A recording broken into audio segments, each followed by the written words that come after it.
যারা মসজিদের মেম্বারে দাঁড়িয়ে ইমামতি করবে তারাই সমাজের নেতৃত্ব দেবে। কথা বলে ঠিক কিনা? এই জন্য আগামীতে আর যাই হোক আলেমদেরকে মাইনাস করে বাংলাদেশে কোনো কিছু করতে দেওয়া হবে না। আগামীর বাংলাদেশ আলেমদের বাংলাদেশ, আগামীর বাংলাদেশ ইসলামের বাংলাদেশ, আগামীর বাংলাদেশ কোরআনের বাংলাদেশ। কারা কারা চান দুই হাত তুলে দেখো। আউযু বিল্লাহি মিনাশ শাইতানির রাজীম। বিসমিল্লাহির রাহমানির রহিম। বিতাড়িত মুর্দার শয়তানের কাছ থেকে আল্লাহ পাকের কাছে আশ্রয় প্রার্থনা চাচ্ছি। পরম করুণাময় অসীম দয়ালু আল্লাহ তাআলার নামে শুরু করছি। ইন্না আ'তাইনাকাল কাউসার ফাসাল্লি লিরাব্বিকা ওয়ানহার ইন্না শানিয়াকা হুয়াল আবতার। আল্লাহু আকবার। আরেকটু জোরে বলেন আল্লাহু আকবার। যে কোন আয়াত বা সূরার তাফসীর করতে হলে কোন প্রেক্ষাপটে কোন সময় আল্লাহ তাআলা সেই সূরাটি বা আয়াতটি নাজিল করেছেন, সেই নাজিলের প্রেক্ষাপট জানা দরকার আছে না নাই? আরবিতে বলা হয় শানে নজুল। যদি শানে নজুল আলোচনা করা হয় তাহলে তাফসীর বুঝতে সহজ হয়। বলুন আল্লাহু আকবার।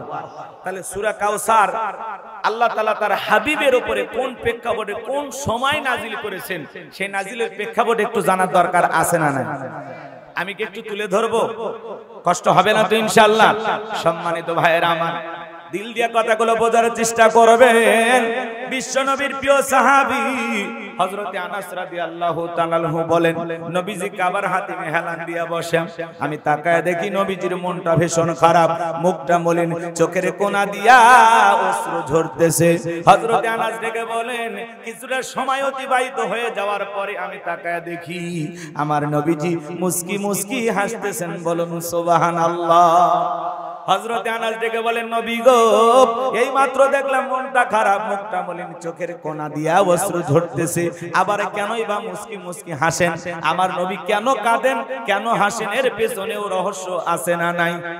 নবীজির কান্না করার কারণ হলো নবীজির কলিজার টুকরা ছেলে সন্তানগুলো জন্ম নেয় আর একে একে ছেলে সন্তানগুলো মারা যায়। আবুল কাসেম মারা যায়, আবু তাকের মারা যায়, ইব্রাহিম মারা যায়। বাবা হিসাবে নবীর মনেও কষ্ট লাগে কিনা? একে তো সন্তানগুলো জন্ম নেয় আর একে একে মারা যায়।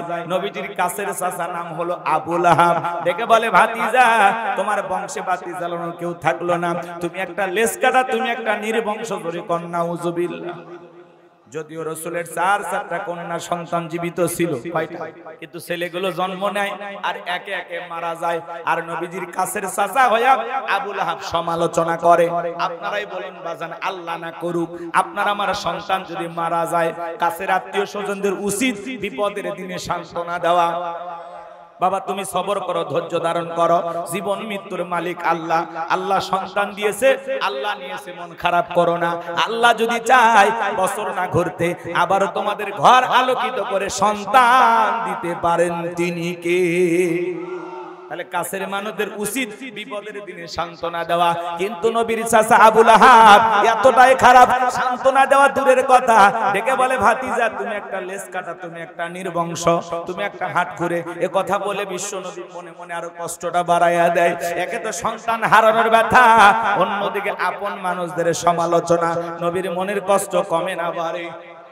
নবীজির ছেলে সন্তানগুলো কেন জীবিত থাকলো না?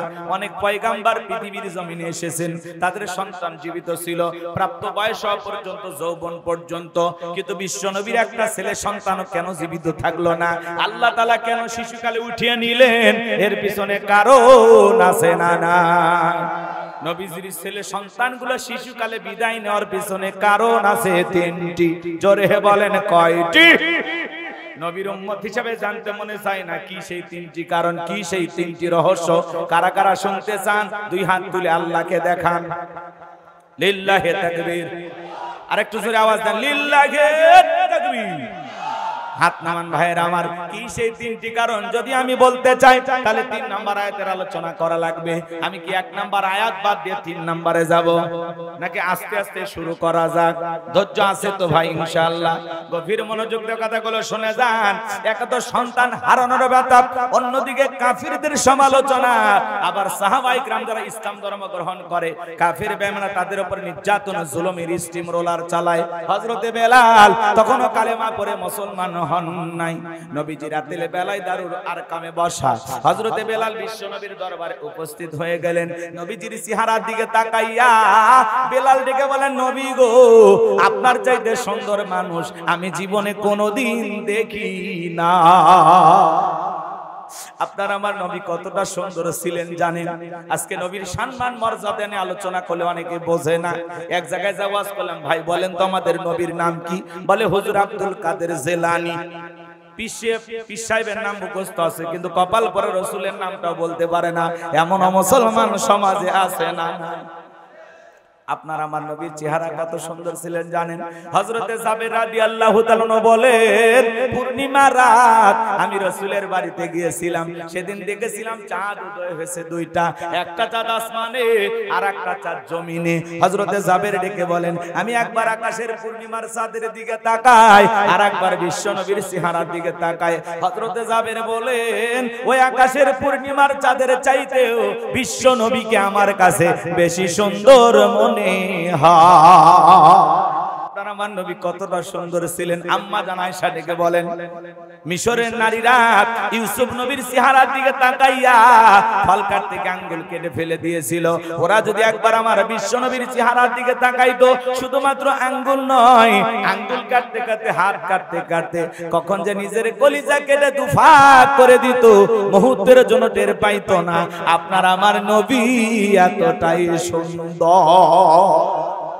আম্মা জান আয়েশা আরো ডেকে বলেন, ও দুনিয়ার মানুষ, তোমাদের একটা সূর্য আছে, আমি আয়েশার একটা সূর্য আছে। তোমাদের সূর্য উদয় হয় দিনের বেলায়, আর আমি আয়েশার সূর্য উদয় হয় রাতের বেলায়। আম্মা জান আয়েশা একদিন সেলাইয়ের কাজ করতেছিলেন, হঠাৎ করে হাত থেকে সুইটা পড়ে গেল। বাতিতে কোনো তেল ছিল না, বাতি জ্বালাইতে পারলেন না, অপেক্ষায় বসে থাকলেন। বিশ্বনবী যখন এশার সালাত আদায় করার পরে ঘরের ভিতরে প্রবেশ করলেন, নবীজি সর্বপ্রথম ঘরে ঢুকে আম্মা জান আয়েশাকে সালাম দিলেন। কি দিলেন? নবী ঘরে ঢুকে স্ত্রীকে কি দিলেন? আপনি আমি যখন বাড়িতে প্রবেশ করব, বলেন তো বাজান, ঘরে ঢোকার সময় রাসূলের এই সুন্নাত আপনার আমার ঘরেও চালু থাকার দরকার আছে না নাই? বাড়িতে যখন প্রবেশ করবেন বিবিকে সালাম দিবেন, আসসালামু আলাইকুম রহিমা, কেমন আছো সোনা? ঘরের দরজাটা খোলো না, আমি তোমার লিটনের বাপ, তোমার দিওয়ানা। বউ খুশি হয়ে দরজা খুলে দেবে, কথা বলেন ঠিক কি না? কিন্তু আপনার আমার ব্যবহারে এত মিষ্টি না। ঘরে দরজা যা চিৎকারে মারে ডাক দেয়, এ রুবেলের মায়ের দরজা খোল, বেশি দেরি হলে দরজা ভাঙে ফেলে দিয়া, আজ তোর পিঠের উপর কি যে হবে রে। ভিতর থেকে বউ বলে, এটা স্বামী না সেকেন্ড আজরাইল। যদিও মানুষ সেকেন্ড আজরাইল হতে পারবে না, কথা বলেন না কেন? রাগ করেন নাকি? মন খারাপ করবেন না। আমার ভাষা বুঝতে কি কষ্ট হচ্ছে? ক্লিয়ার বোঝা যায়? হ্যাঁ, এক নোয়াখালী বক্তা আমাদের এলাকায় গেছে, কয় মা বোনেরা হইনে যান, আপনার স্বামী যদি মাইরে পিঠে হুইসে হেলা দেয়, ওই জায়গায় জাহান্নামের আগুন জ্বলতো না। এক শ্রোতা দ্বারায় বলতেছে, ওই জায়গায় যদি জাহান্নামের আগুন না জ্বলে তো বাকি জায়গা কোন জায়গায়? কয় হেইটা তো আর কি তাবালা লেহে নাই। কথা বলছেন, এক এক জায়গায় এক এক রকমের ভাষা, ভাষার মধ্যে একটু বেশ কম আসে। জেলার পরিবর্তন মানে একটা করে ভাষারও পরিবর্তন। এক এক এলাকার মানুষ, কিছু জেলার মানুষ কিচির বিচির করে কথা কয়, তারা কি যে বলে নিজেরা বোঝে, আমরা বুঝি না। কথা বলে আছে না? ফেনীতে যাবেন, ফেনীর লোকেরা ফেনী কয় না, কয় হেনি। হেনি কলেজের টাহা লইয়া আছে না? আছে না? স্লোগান শোনেন, রাগ করছেন আপনারা? এরকম এক একটা জেলায় যাবেন, এক এক রকমের ভাষা। আমাদের এলাকায় জয়পুরহাট, নওগাঁ এলাকার মানুষ বেশিরভাগ না, কিছু কিছু মানুষ বাবাকে এইভাবে ডাকে, মানে বাবার সাথে দেখালে, তুই কেন কাজ, তুই কোটে যাচ্ছ, তুই কি করছ, তার মানে বুঝলেন না? রাগ করতেছে, মানে তুমি কোথায় যাচ্ছ, তুমি কি করতেছো, এইভাবে বোঝা যাইতো না? সেটা কি বলে, তুই কেন কাজ, তুই কোটে যাচ্ছ, তুই কি করছ, কথা বোঝেন না? এরা আবার যখন গরু খাবার দেয়, গরু তখন কি গরুর সামনে খাবার দেয়, বলে আপনি খাইলে খান, না খাইলে গোদগোদাই। গরু ডাকে আপনি করে, বাপ ডাকে তুই। এরকম ভাষার মধ্যে বেশ কম আছে না? আমি গাইবান্ধা থেকে আসছি, হয়তো আমার ভাষা বুঝতে আপনাদের কষ্ট হচ্ছে। তাহলে ঘরে ঢুকে স্ত্রীকে সালাম দেওয়া দরকার আছে না নাই? শুধু কি তাই, একজন মুসলমান আর একজন মুসলমানের গৃহে প্রবেশ করতে হলে গৃহবাসীর অনুমতি নিয়ে সালাম দিয়ে প্রবেশ করতে হবে। কথা বলেন, আগে সালাম দেন, প্রথম সালাম দেন, জবাব নাই। দ্বিতীয় সালাম দেন, জবাব নাই। তৃতীয় সালাম দেন, জবাব নাই। ওই জায়গাটা থাকার দরকার নেই, বাড়ি চলে যান। আর না হলে ফোন নাম্বার থাকলে ফোন করেন, কথা কন। কিন্তু দেখে গেল দরজায় যায় সালাম দেয়, জবাব পায় না, তখন জানালা ভেঙে ফেলায়। আবার অনেকে পাঁচির চোরকে ভিতরে ঢোকে, কথা কন ঠিক কিনা? একজন মুসলমান, একজন মুমিন আর একজনের বাড়িতে প্রবেশ করতে হলে ওই গৃহবাসীর অনুমতি নিয়ে সালাম দিয়া প্রবেশ করতে হবে। এই সালাম দেওয়ার অনুমতি, এই মাঝখানে যে সময়টা কেটে গেল, এর মধ্যে মহিলারা তারা নিরাপদ স্থানে পর্দা করতে পারবে। আর আপনি রুবেল রুবেল বাদশা কয় বাড়ির মধ্যে ঢুকে যাচ্ছেন, বাদশার বইয়ের ওন্না ঠিক নাই, আর মা কি করতেছে, আর বোন কি করতেছে, এক নজরে সিসি ক্যামেরা, সব দেখা শেষ। এই কথা সত্য না মিথ্যা? তাহলে একজন মুমিন আর এক মুমিনের গৃহে প্রবেশ করতে হলে সালাম দিয়া অনুমতি নিয়ে প্রবেশ করব তো ইনশাআল্লাহ। অনেকে বলে হুজুর বউকে সালাম দিতে কি শরম লাগে? আছে না? এরকম যুবক আছে না? নাই। আমি যুবককে বললাম, বাবা বিয়ে করছো কি? কোন হুজুর 3 সন্তানের বাপ আমি। তখন বললাম, বাবা বউকে সালাম দিতে কি শরম লাগে? আবার তোমার বউয়ের বাচ্চা হইল কেমনে? যেই ছেলের শরম এত বেশি, ওর বউয়ের তো বাচ্চা হওয়ারই কথা না। বউয়ের বাচ্চা হয়ে যা আপনার শরম লাগে না, সালাম দিতে গিয়ে শরম লাগে, ওটা শরম না, ওটা হলো শয়তান। কথা কন।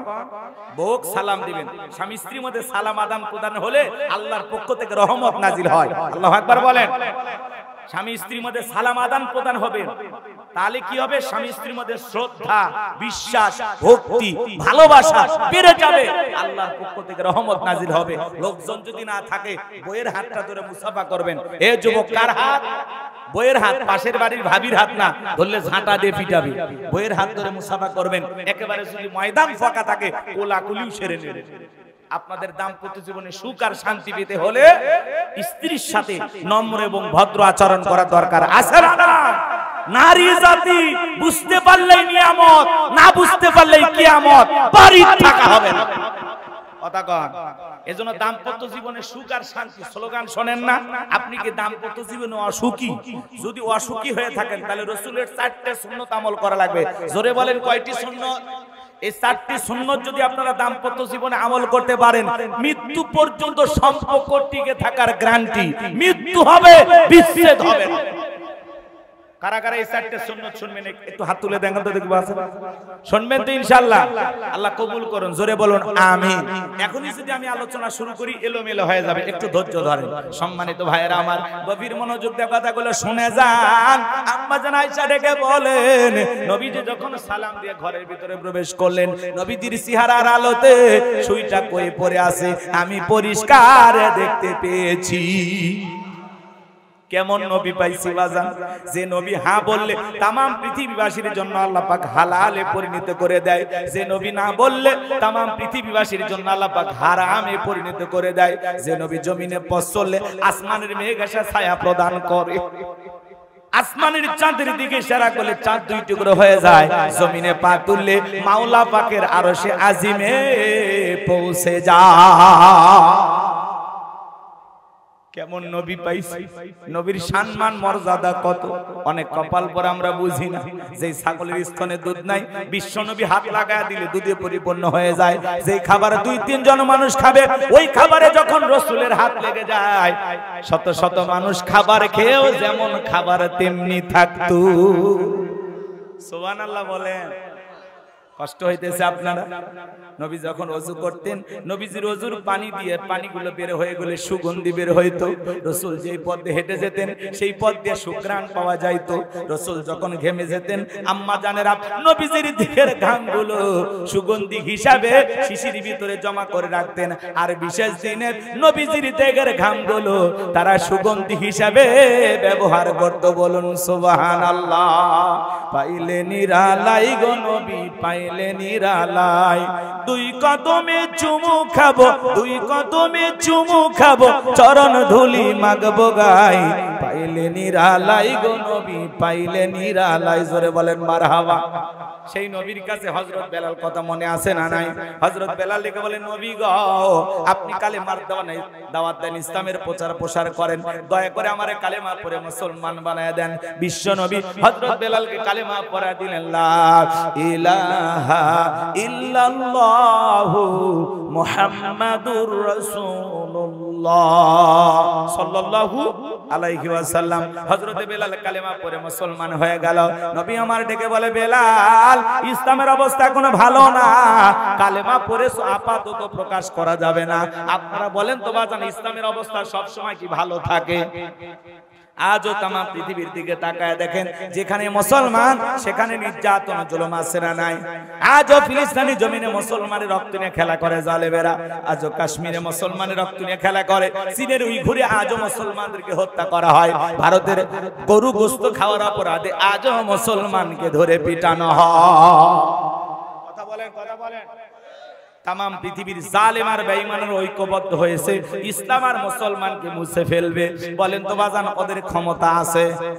মুছে ফেলতে পারবে না, কারণ ইসলামের সুইচ আছে কার হাতে?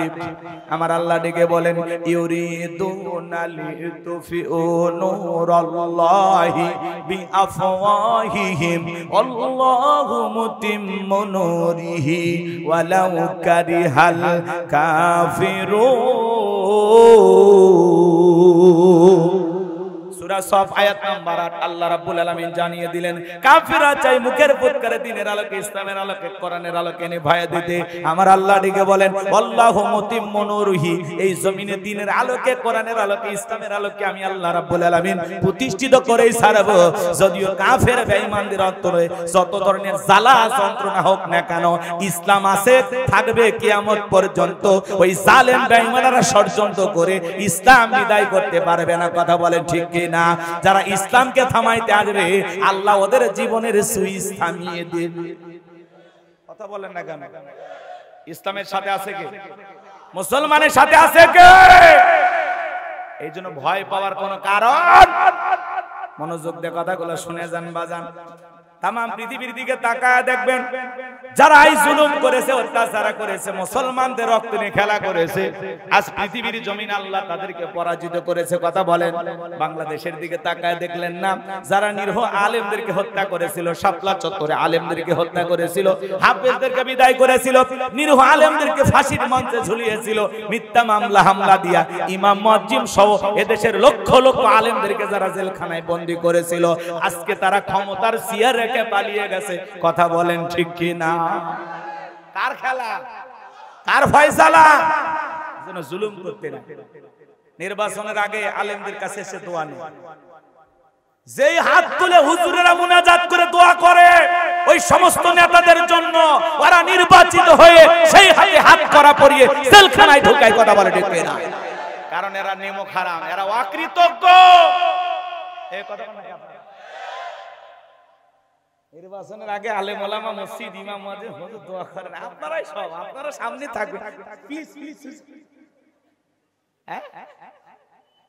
আর নির্বাচিত হয়ে গেলে যে ইমাম মুয়াজ্জিন দোয়া করেছে, সেই ইমাম মুয়াজ্জিন যদি ওদের ভুল ত্রুটি নিয়ে একটু কথা বলে, কোন হুজুর বলেছে রে কোন মসজিদের খতিব, ওই মসজিদে আমাদের দলের লোক নাই, ঠিক আছে ওই হুজুর হাত থাকতে বের করে দে। কথা কয় আমাদের দেখার কেউ নেই। আমাদের আছে কি? একটু অপেক্ষা করেন, সামনে যায়, মনের অনেক দুঃখ আছে, 16 বছরের কাজ আদায় করা লাগবে। কথা কোন ঠিক কিনা? রাগ করতেছে? যারা জুলুম করেছিল বাজান, আজকে তারা নাই, সব পালিয়ে গেছে। ওইখানে আমি অনেক জায়গায় বলি না, এই জায়গায় বলবো না, আপনারা রাগ করবেন। না বলাই ভালো।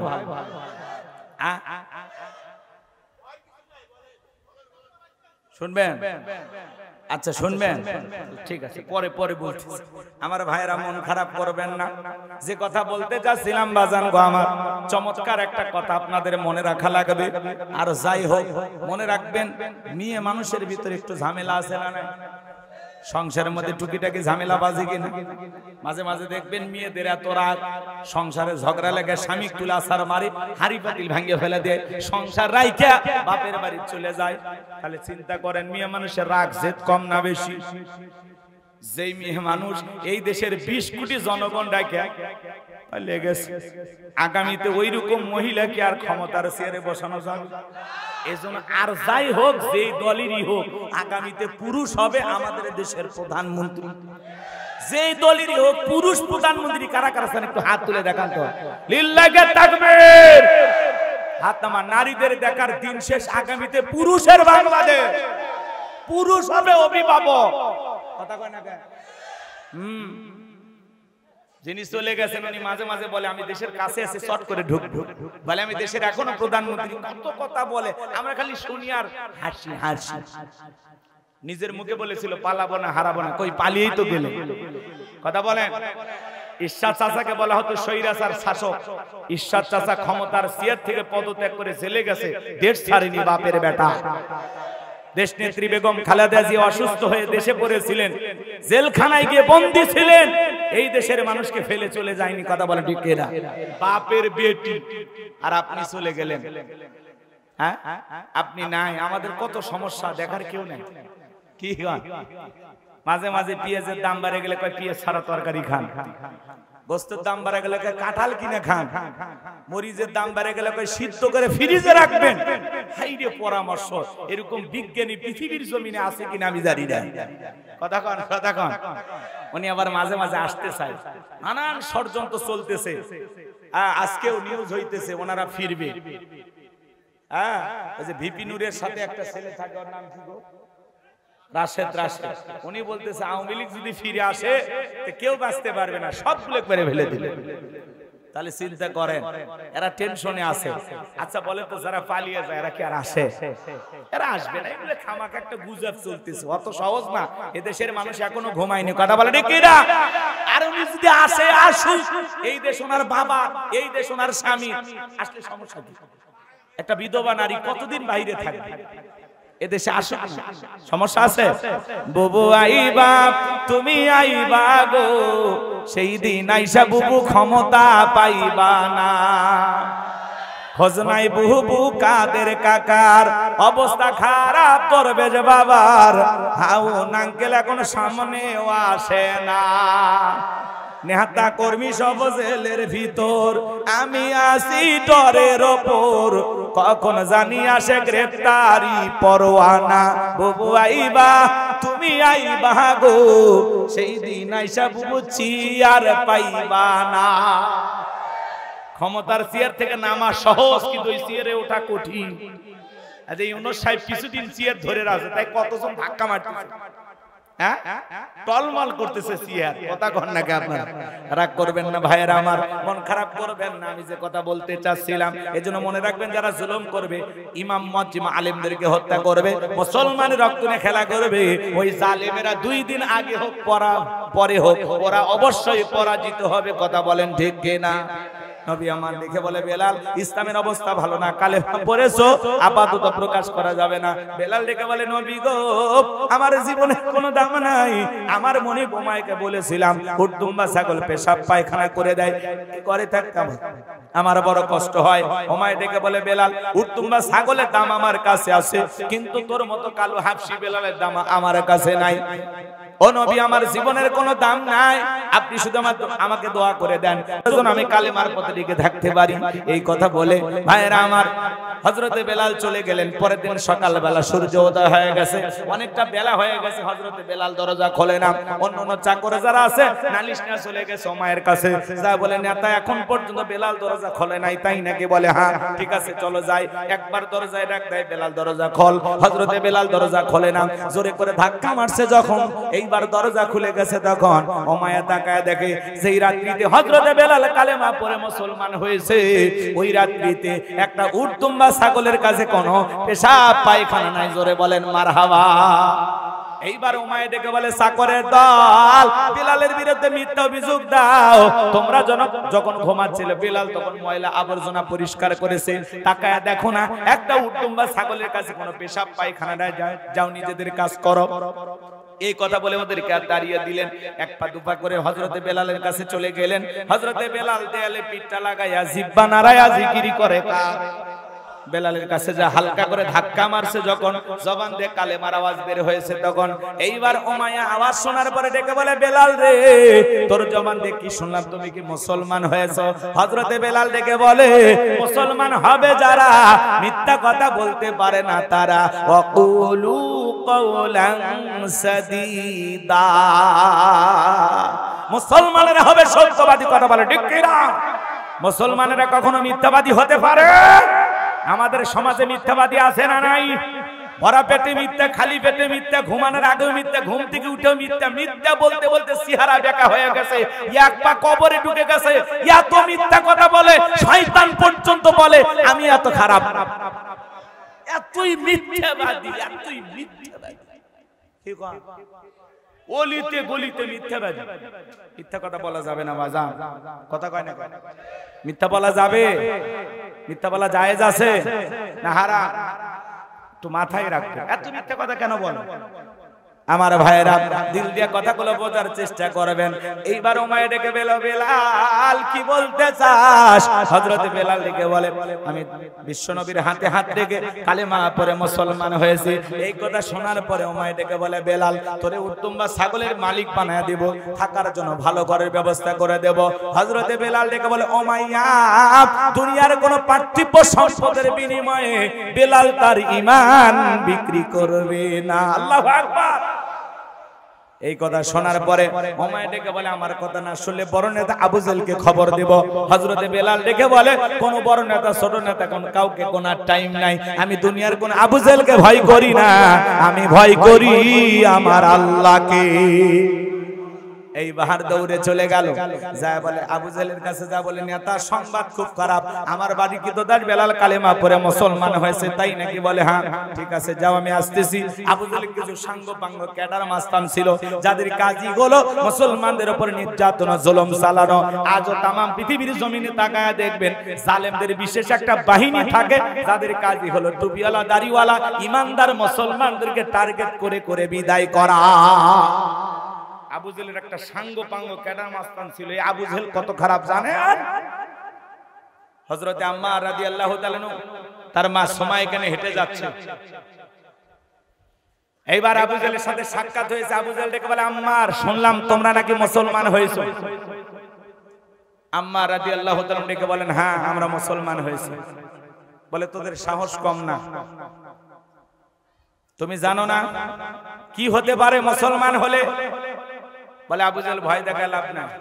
বলে ঠিক আছে। এই কথা বলে আবু জেহেল আম্মার সুমাইয়া রাদিয়াল্লাহু তাআলা আনহা তাদেরকে ধরলেন, একটা ফাঁকা ময়দানে নিয়ে গেলেন। নিয়ে যা বলতেছে আম্মার এখন যদি একটা খেলা দেখায় কেমন হবে বল। আম্মার ডেকে বলেন কি খেলা দেখায়? আবু জেহেল ডেকে বলে আম্মার রে তোর চোখের সামনে যদি এখন আমি তোর মাকে উলঙ্গ করি বল তো কেমন হবে? হযরতে আম্মার রাদিয়াল্লাহু তাআলা মাথাটা নত করলেন। গভীর মনোযোগ দিয়ে কথাগুলো শুনবেন। হযরতে সুমাইয়া ডেকে বলে আম্মার বেঈমানদের কথায় কখনো ঈমান ছাড়বি না। আবু জেহেল তার সাঙ্গ পাঙ্গ দিয়া সুমাইয়ার উপরে নির্যাতন জুলুম শুরু করে দিল। মাটিতে মাটিতে মাটিতে লুটিয়ে পড়লো, দেহের কাপড়গুলো খুলে ফেলে দেওয়া হলো। এইবার আবু জেহেল ডেকে বলে যুবকের দল আম্মারের মাথাটা উঁচু করে ধরো। হযরতে আম্মার ডেকে বলে আল্লাহ এমন দৃশ্য দেখার আগে জমিনটা যদি ফাঁক হয়ে যেত তবুও ভালো ছিল। সুমাইয়া ওই অবস্থা থেকে ওই পজিশন থেকে ডেকে বলে আমার সন্তান বেঈমানদের কথায় কখনো ঈমান ছাড়বি না, খবরদার বেঈমানদের কথা কখনো ঈমান ছাড়বি না। আমি আমার নাকে জান্নাতের সুঘ্রাণ পাইতেছি। তার হলো একটা বর্ষা দিয়া এত জোরে হযরতের সময়কে আঘাত করা হলো, নির্মম আঘাতে ফিনকিয়ে দিয়ে রক্ত বের হয়ে গেল। শাহাদাতের পিয়ালা পান করলেন। চিন্তা করেন বাজান গো আমার, এত নির্যাতন জুলুম করা হয়েছে, এরপরে সাহাবায়ে کرام ইমাম থেকে 1 ইঞ্চি সরে যায় না। কথা বলেন ঠিক কি না? সে আবু জেল সাঙ্গ পাঙ্গ ক্যাডার মাস্তানিয়া বেলালের সামনে এসে বলে, বেলাল এই দিকে আসো, আমি সব কি শুনছি তুমি নাকি মুসলমান হয়েছো। ও বেলাল, আমি তোমাকে পার্সোনাল ভাবে মহব্বত করি, তোমার কাছে আমি কয়েকটা প্রস্তাব দিতেছি, তুমি যদি চাও উত্তম ছাগলের মালিক বানায় দেব, তুমি যদি চাও ভালো একটা ঘর বাড়ি তোমারে বানায় দেব, তুমি যদি চাও টাকা পয়সা লাগবে ব্যবসা বাণিজ্য করবা, টাকা পয়সার ব্যবস্থা করে দেব। আর 4 নাম্বার বেলাল, তুমি যা চাইবা, তুমি চাইতে দেরি, তোমার চাহিদা পূরণ করতে আমরা দেরি করব না। শর্ত একটাই, আব্দুল্লাহর এতিম পুত্র মুহাম্মাদের কালেমা ত্যাগ করে আবারও বাপ দাদা ধর্মে ফিরে আসা লাগবে। হযরতে বেলাল দেখে বলে, আবু জেল রে, দুনিয়ার সব সম্পদ যদি আমি বেলালকে দিতে চাও, আমি দুনিয়ার সব সম্পদ ছাড়তে রাজি, বিশ্ব নবীর কালেমা ছাড়তে রাজি। আমি বলেন আল্লাহু আকবার। বিলালের মতো যারা খাঁটি ইমানদার, এদেরকে টাকা দিয়ে কেনা যায় না, কিন্তু মুনাফিক মার্কা মুসলমান যারা টাকার কাছে বিক্রি হয়, তারা টাকা পাইলে বাতিলের পাছাটা গোলাম হয়। টাকা যেই দিকে ওদের ফতুয়া সেই দিকে, টাকার জোরে ফতুয়া ঘরে। রাগ করবেন না বাজান গো আমার। 1 প্যাকেট বিরিয়ানি পায়ে কয়, ম্যাডাম আপনি জান্নাতি, সেই হুজুর আমরা। টাকা পাইলে বাতিলের পাছাটা গোলাম হয়ে যায়, এরকম মুসলমান আছে না নাই? কিন্তু বেলালের উত্তরসূরি যারা, এদেরকে টাকা দিয়া পৃথিবীর আবু জেলেরা কিনতে পারবে না। কথা বলেন ঠিক কি না? এইবার আবু জেল দেখে বলে, বেলাল এত বড় লোভনী প্রস্তাব দিলাম, রাজি হইলা না, সোজা আঙ্গুলে ঘিউ না উঠলে আঙ্গুলে একটু বাঁকা করা লাগবে। এই কথা বলে যুবকদের লিলিয়ে দিল, চাবুক দিয়ে পিটানো শুরু করো। হযরত বেলালকে চাবুক দিয়ে আঘাত করা শুরু করা হলো। এরা যত জোরে চাবুক মারে, বেলাল তত জোরে আল্লাহর জিকির করে। পিটাইতে পিটাইতে কালো চামড়া গুলো ফেটে রক্ত ঝরতেছে। আবু জেল দেখে বলে, বেলাল মারতে মারতে কালো চামড়া গুলো ফেটে রক্ত ঝরতেছে, বেলাল তবুও কি নবী মুহাম্মাদের কালেমা ছাড়বি না? হযরতে বেলাল দেখে বলে, আবু জেল রে, মারতে মারতে যদি মেরেও ফেলে দাও, বিলাল জীবন দিতে রাজি, নবীজির কালেমা ছাড়তে রাজি না। এইবার আবু জেল দেখে বলে, বেলালের পায়ে রশি লাগাও। হযরতে বেলালের পায়ে রশি লাগাইয়া উটের পায়ের সঙ্গে বাইদা মরুভূমির উত্তপ্ত গরম বালিতে ছেঁচড়ায় ছেঁচড়ে ঘোরা হচ্ছে। আরবের বালিগুলো এত গরম, ওই মরুভূমির গরম বালিতে চাল দিলে মুড়ি হয়ে যায়, এত উত্তপ্ত গরম বালি। বাবলা গাছের কাঁটাগুলো জিহ্বার ভিতরে পেরেকের মতো মারা হচ্ছে, ছেঁচড়ায় ছেঁচড়ে ঘোরা পরে বিকেল বেলা এসে বলে, বেলাল চাবুক দিয়ে পিটাইলাম, পায়ে রশি লাগাইয়া নিয়ে ঘুরলাম, তবুও কি নবী মুহাম্মদ সাল্লাল্লাহু আলাইহি সাল্লামের কালেমা ছাড়বি না? হযরতে বেলাল দেখে বলে, আবু জেল রে, মারতে মারতে যদি মেরেও ফেলে দাও, বিলালের নিঃশ্বাস থাকবে যতদিন, বেলাল ইসলামের পথে টিকে থাকবে ততদিন।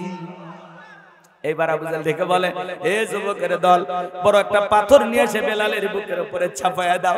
বিশাল বড় একটা পাথর নিয়ে এসে হযরত বেলালের বুকের উপরে চাপায়া দেওয়া হলো। আবু জেল মনে করলো পাথরের চাপার আঘাতে বেলাল মারা যাবে, এই কথা ভেবে ওরা চলে গেল।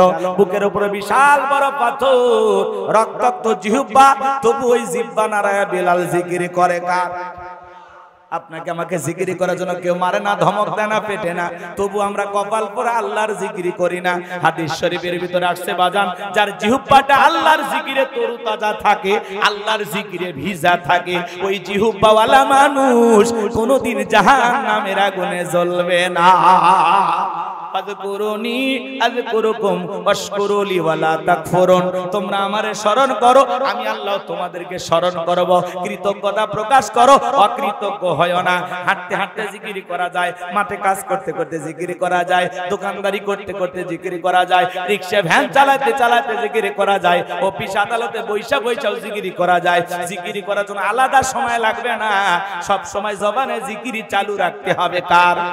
জবান দিয়ে বলবেন সুবহান সুবহানাল্লাহ, আলহামদুলিল্লাহ, আল্লাহু আকবার, লা ইলাহা ইল্লাল্লাহ, সুবহানাল্লাহি ওয়া বিহামদিহি, সুবহানাল্লাহিল আযীম। পারবো ইনশাআল্লাহ? কষ্ট হবে আমার ভাইয়েরা। হযরতে বেলাল রক্তাক্ত জিহ্বা পানি আর চোখের পানি ছেড়ে দিয়ে কাঁদে আর ডেকে বলে, আল্লাহ, আমি বেলালের বুকের উপরে পাথর থাকার কারণে তোমার মতো মালিকের জিকির করতে বড় কষ্ট হয়। তুমি তো সেই আল্লাহ, ইব্রাহিমের জন্য যদি নমরুদের আগুনকে ফুলের বাগান বানায় দিতে পারো, ও আল্লাহ তুমি কি পারো না বেলালের বুকের পাথরটাকে তুলার মতো নরম বানায় দিতে? হযরতে বেলাল দোয়া করতে দেরি, আসমানের মালিক আল্লাহ দোয়া কবুল করতে দেরি করে নাই। বেলালের বুকের পাথরটাকে আমার আল্লাহ তুলার মতো নরম বানিয়ে দিয়েছে। বিলালের নিঃশ্বাসের সাথে পাথর ওঠে আর নামে। তারা ঈমানের পরীক্ষায় পুরে পুরে খাঁটি স্বর্ণ মার্কা মানুষ হয়েছিল। ঈমান অত সহজ না, কথা কয় না। একটা মহিলা স্বর্ণের হার পরে, ভালো করে বুঝবেন, কান্দে একটা কলসি নিয়ে যায়, যুবক দেখে আর বলে, আহারে ওই স্বর্ণের হার, অথবা যদি ওই মাটির কলসটা হইতে পারতাম, কিছু না হইলে গলা অথবা মাজাটা দখল করতে পারতাম। কথা কয় না? বলেন তো বাজান, এই যে কলস দেখতেছেন, গলায় স্বর্ণের হার দেখতেছেন, এগুলো আগুন দিয়ে পোড়ায় না? কথা কয় না? ওই কুমার যখন, কি বলেন আপনারা, কুমার বলেন না, ওই মাটিটা সংগ্রহ করে নিয়ে আসা কি কায়দায় পিটাইছে আর কি কায়দায় খুঁজছে, কথা কথা। এরপরে রোদে শুকাইছে, থাবরানের উপর থাবরান, থাবরানের উপর থাবরান। যুবক তুমি কি বলতেছো? ইস, মানুষ না হয়ে যদি একটা কলস হইতাম, মহিলার মাজা জড়ায় থাকতাম। কিন্তু ওই কলস হইতে গিয়া ওর যে কত কষ্ট করা লাগছে কলস জানে, কথা কথা। এরপরে কলসটা বানায়া অন্ধকার রুমের ভিতরে ঢুকাইছে, এরপর আগুন দিয়ে পোড়াইছে। তারপরেও যেদিন আগুন দিয়ে পোড়ানোর পরে কিছুদিন ঢাকিয়ে রাখে, পরে যখন বাড়াইতে গেছে কিছু বেকা হয়ে আছে, কিছু ভেঙে গেছে, কিছু সহ্য করতে পারিনি, ওটি ঘুরে হয়ে আছে। এর মধ্যে কিছু টিকে ছিল, কথা বলেন না, এর মধ্যে কিছু পুরে টিকে ছিল। তাও বাজারে গেছে মানুষ ঠোকা দিয়ে কেনে, টন টন করে কি। একটা কলস হইতে অনেক কষ্ট, অনেক নির্যাতন, অনেক জুলুম সহ্য করে তারপরে টিকে থাকে। একটা স্বর্ণের চেন বানাইতে গিয়া আগুনে পোড়া লাগছে, হাতুড়ির আঘাতের পর আঘাত দিয়া একটা স্বর্ণের চেন তৈরি হয়েছে। এজন্য মনে রাখবেন, আপনি যদি নিজেকে খাঁটি ইমানদার মুমিন দাবি করেন, হাজারো নির্যাতন জুলুম আসবে, পুরে পুরে সাহাবায়ে কেরামদের মতো খাঁটি মানুষ হওয়া লাগবে। ঈমান অত সহজ না। কি মনে করেছেন ঈমান? হ্যাঁ, এটা মামুর বাড়ির ডাল, গেলে এক ডাবু খাবেন, অত সহজ? নিজেকে ঈমানদার দাবি করলে, আপনি যদি বলেন আমি মুমিন, আপনাকে পরীক্ষা দিয়ে উত্তীর্ণ হয়েই জান্নাতে যাওয়া লাগবে। সূরা আনকাবুতে আল্লাহ কি বলেছেন? মানুষেরা কি মনে করেছে ঈমান এনেছি কথা বললেই ছেড়ে দেওয়া হবে, তাদের পরীক্ষা করা হবে না। কথা কয় না, কথা কয় না। এ বড় ভাই, 12টা বাজে। শোনেন, আমি আপনাদেরকে বিরক্ত করার জন্য আসি না। যদি বলেন ভালো লাগতেছে না, আমি এক কোটি দোয়া করে দেবো, আপনিও বেঁচে যান, আমিও বেঁচে যাই। 2, 3, 5, 10 কিলোমিটার দূরে রেখে আপনার যদি আপনার স্ত্রীর কথা মনে হয়, আমি শত শত কিলোমিটার দূরে রাখছি, আমার মনের অবস্থা কি? অতএব আমাকে আগে যাওয়া লাগবে। বাড়ি যার দূরে তার আগে রওনা করা লাগবে না? তাহলে সেই হিসেবে কার বাড়ি দূরে? ভালো করে বসেন, নড়াচড়া করিয়েন না। আমার ভাইয়েরা অনেক কষ্ট করে আয়োজন করছে, এই মাহফিলে কোনো টাকা দেওয়া লাগবে না। ভাইয়েরা অনেক অক্লান্ত পরিশ্রম করে বিভিন্ন দানবীর কিছু দাতা, তাদের সহযোগিতা, বিশেষ করে প্রধান অতিথি সহ যারা সহযোগিতা করেছেন, তাদের সহযোগিতা নিয়ে মাহফিল বাস্তবায়ন হয়েছে। একটি টাকা কালেকশন করা হবে না। অতএব পকেটে যেহেতু হাত দেওয়া লাগবে না, ফ্রি ওয়াজ শোনা যায়। বসে বসে রাগ করতেছেন? এই যুবক, তোমরা শুরু থেকে দাঁড়ায় আছো, দেখি তো আজকে শেষ পর্যন্ত দাঁড়ায় থাকতে পারো কিনা। তাহলে একটা বিয়ে করে দোয়া করে দেবো ইনশাআল্লাহ। হ্যাঁ, তোমাদের পরীক্ষা হচ্ছে আজকে। লিল্লাহি তাকবীর। কষ্ট পাচ্ছেন আপনারা মনে হয়? আমার ভাইরা, যে কথা বলতে চাচ্ছিলাম বাজার, বেলালের উপর নির্যাতন জুলুমের কথা যখন বিশ্ব নবীর কান পর্যন্ত পৌঁছে গেল, নবী আমার ডেকে আবু বকর, বেলালের কষ্টের কথা আমার সহ্য হয় না, যাও যাও তুমি আমার বেলালের জন্য একটা কিছু করো। হযরত আবু বকর সিদ্দিক রাদিয়াল্লাহু তাআলা আনহু কয় কম দাম বেশি দিয়া গোলামীর জীবন থেকে হযরত বেলালকে আজাদ করলেন, মুক্ত করলেন। বলুন আল্লাহু আকবার।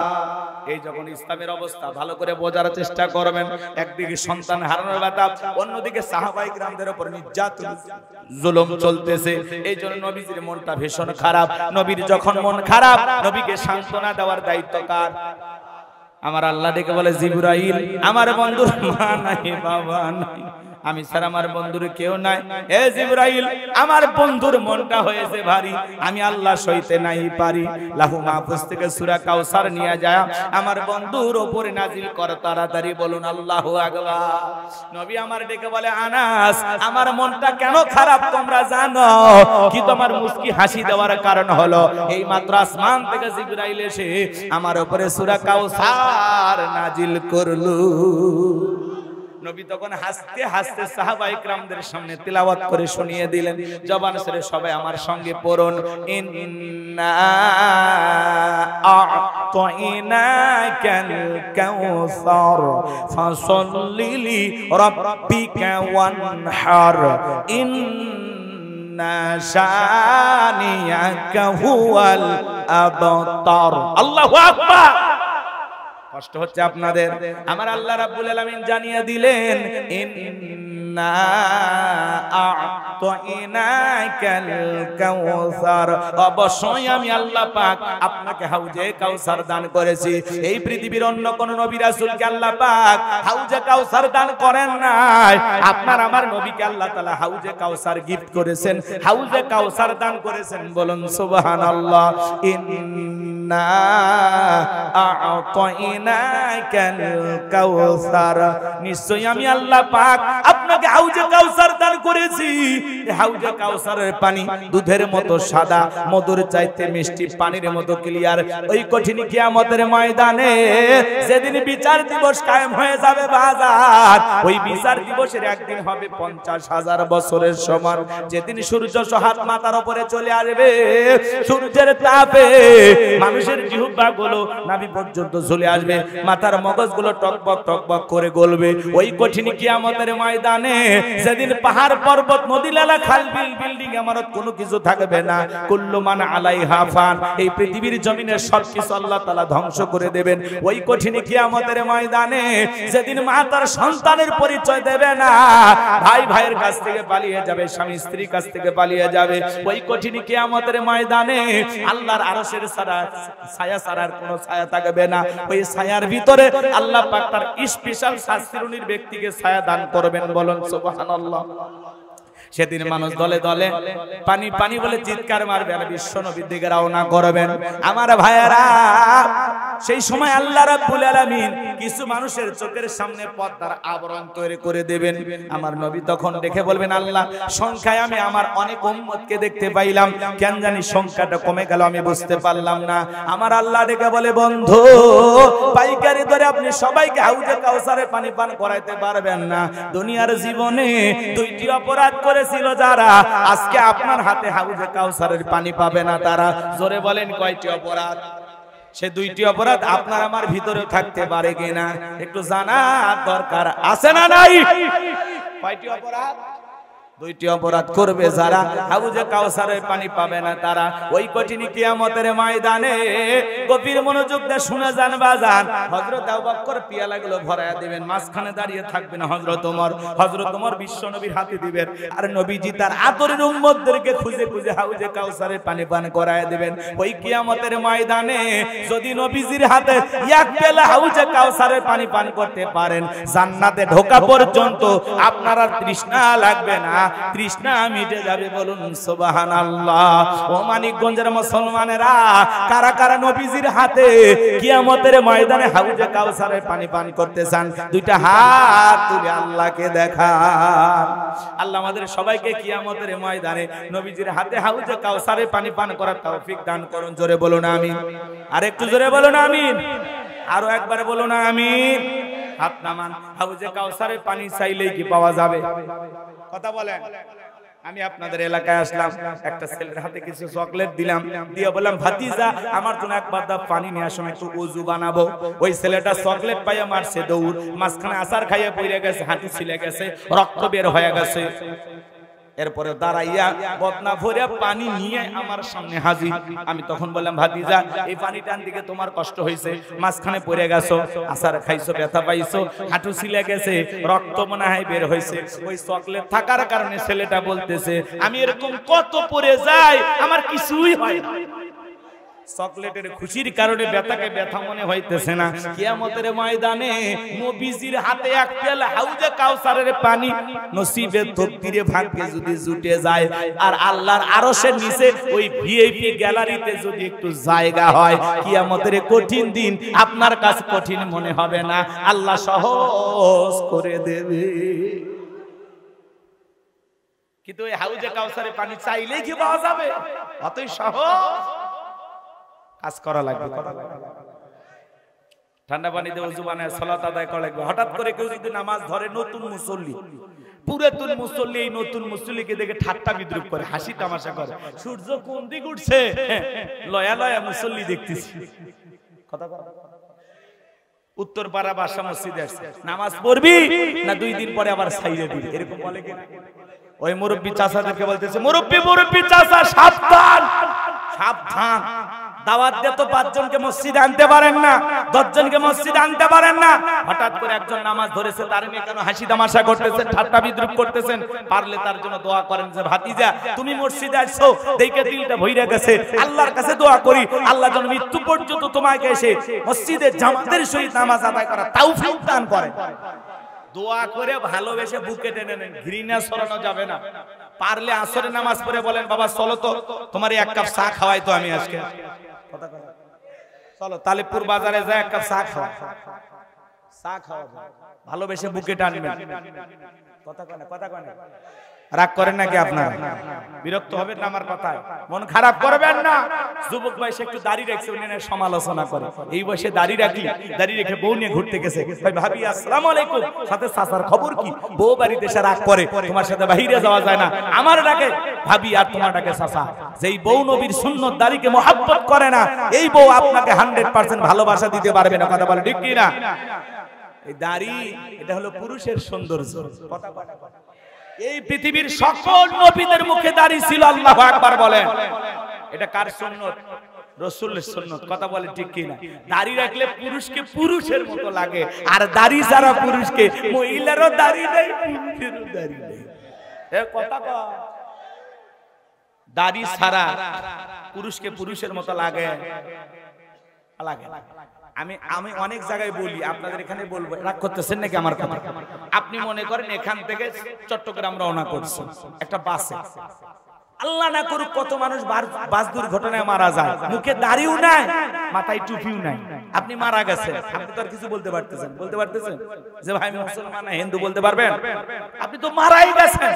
মানুষ তখন চিন্তা করবি পকেটে টুপিও নাই, মাথাতেও টুপি নাই, মুখে দাড়িও নাই, তাহলে কি করবে মানুষ? তখন মরার পরে আপনার লুঙ্গি খুলে দেখবে মাথা কাটা আছে না নাই। কথা কর ঠিক কিনা? এজন্য বাজান খালি হাসেন না, মুসলিম হিসাবে আপনি যখন বাহিরে যাবেন অন্তত পকেটে যেন একটা টুপি থাকে, যাতে মানুষ বোঝে এটা একজন মুসলমান ছিল। কথা বলে ঠিক কিনা? আপনি ওয়াজ শুনতে আসেন, তাফসীর মাহফিলে যান, আপনার মাথায় টুপি নেই। কথা কন নাকি আপনারা? রাগ কইরেন না, রাগ কইরেন না, একটু টুপি সাথে রাখেন, মুখে দাড়ি রাখেন, যাতে মুসলমানের মতো মনে হয়। তাছাড়া মরে গেলে মানুষ ইজ্জত খুলে দেখবে। এখন আপনি যদি বলেন দেখলে সমস্যা নেই, এটা আপনার ব্যাপার। আল্লাহ আমাদের হেদায়েত দান করেন। একটু জোরে বলেন। তাহলে দাড়ি রাখবো তো ইনশাআল্লাহ। যুবক যারা আছো, নবীকে মহব্বত করে বলতে পারবা যে জীবনে কোনোদিন আর সেলুনে যায় খুর লাগাবো না? বলতে পারবা? কোন কোন যুবকের মুখে দাড়ি নাই?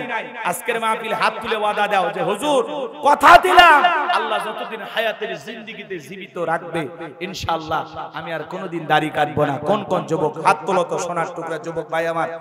আমি মুসাফির, তোমাদের জন্য দোয়া করব। আপনারা দাড়ি রাখবেন তো ইনশাআল্লাহ?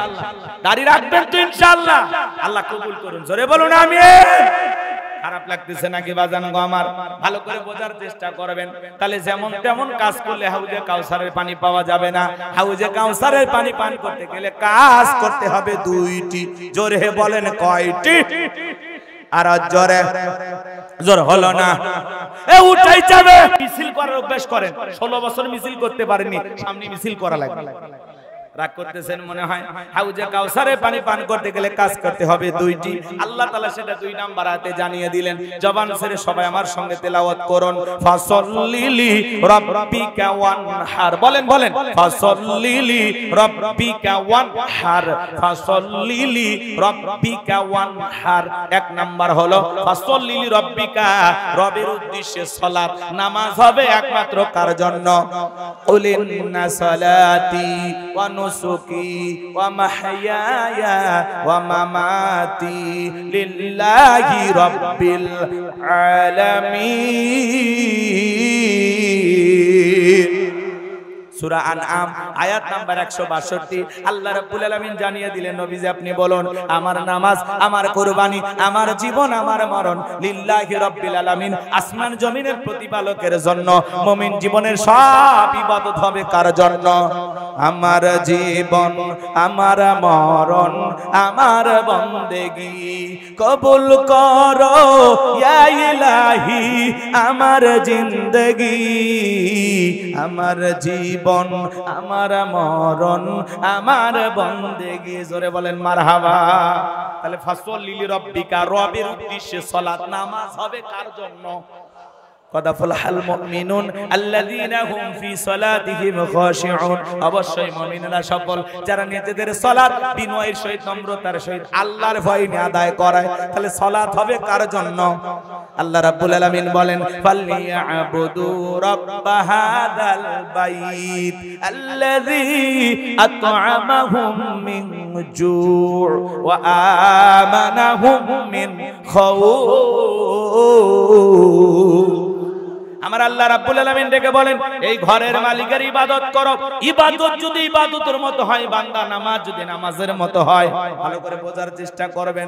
আপনি যদি নামাজ নামাজের মতো আদায় করতে পারেন, রবের গোলামি সঠিকভাবে করতে পারেন, আল্লাহ ডেকে বলেন, যে বান্দা 5 ওয়াক্ত সালাতে মাথা নত করে আমি আল্লাহ রাব্বুল আলামিনকে সিজদা দিবে, আমি রবের কাছে মাথা নত করবে, আমি আল্লাহ রাব্বুল আলামিন আমার গোলামের জন্য 2টা জিনিস দেব।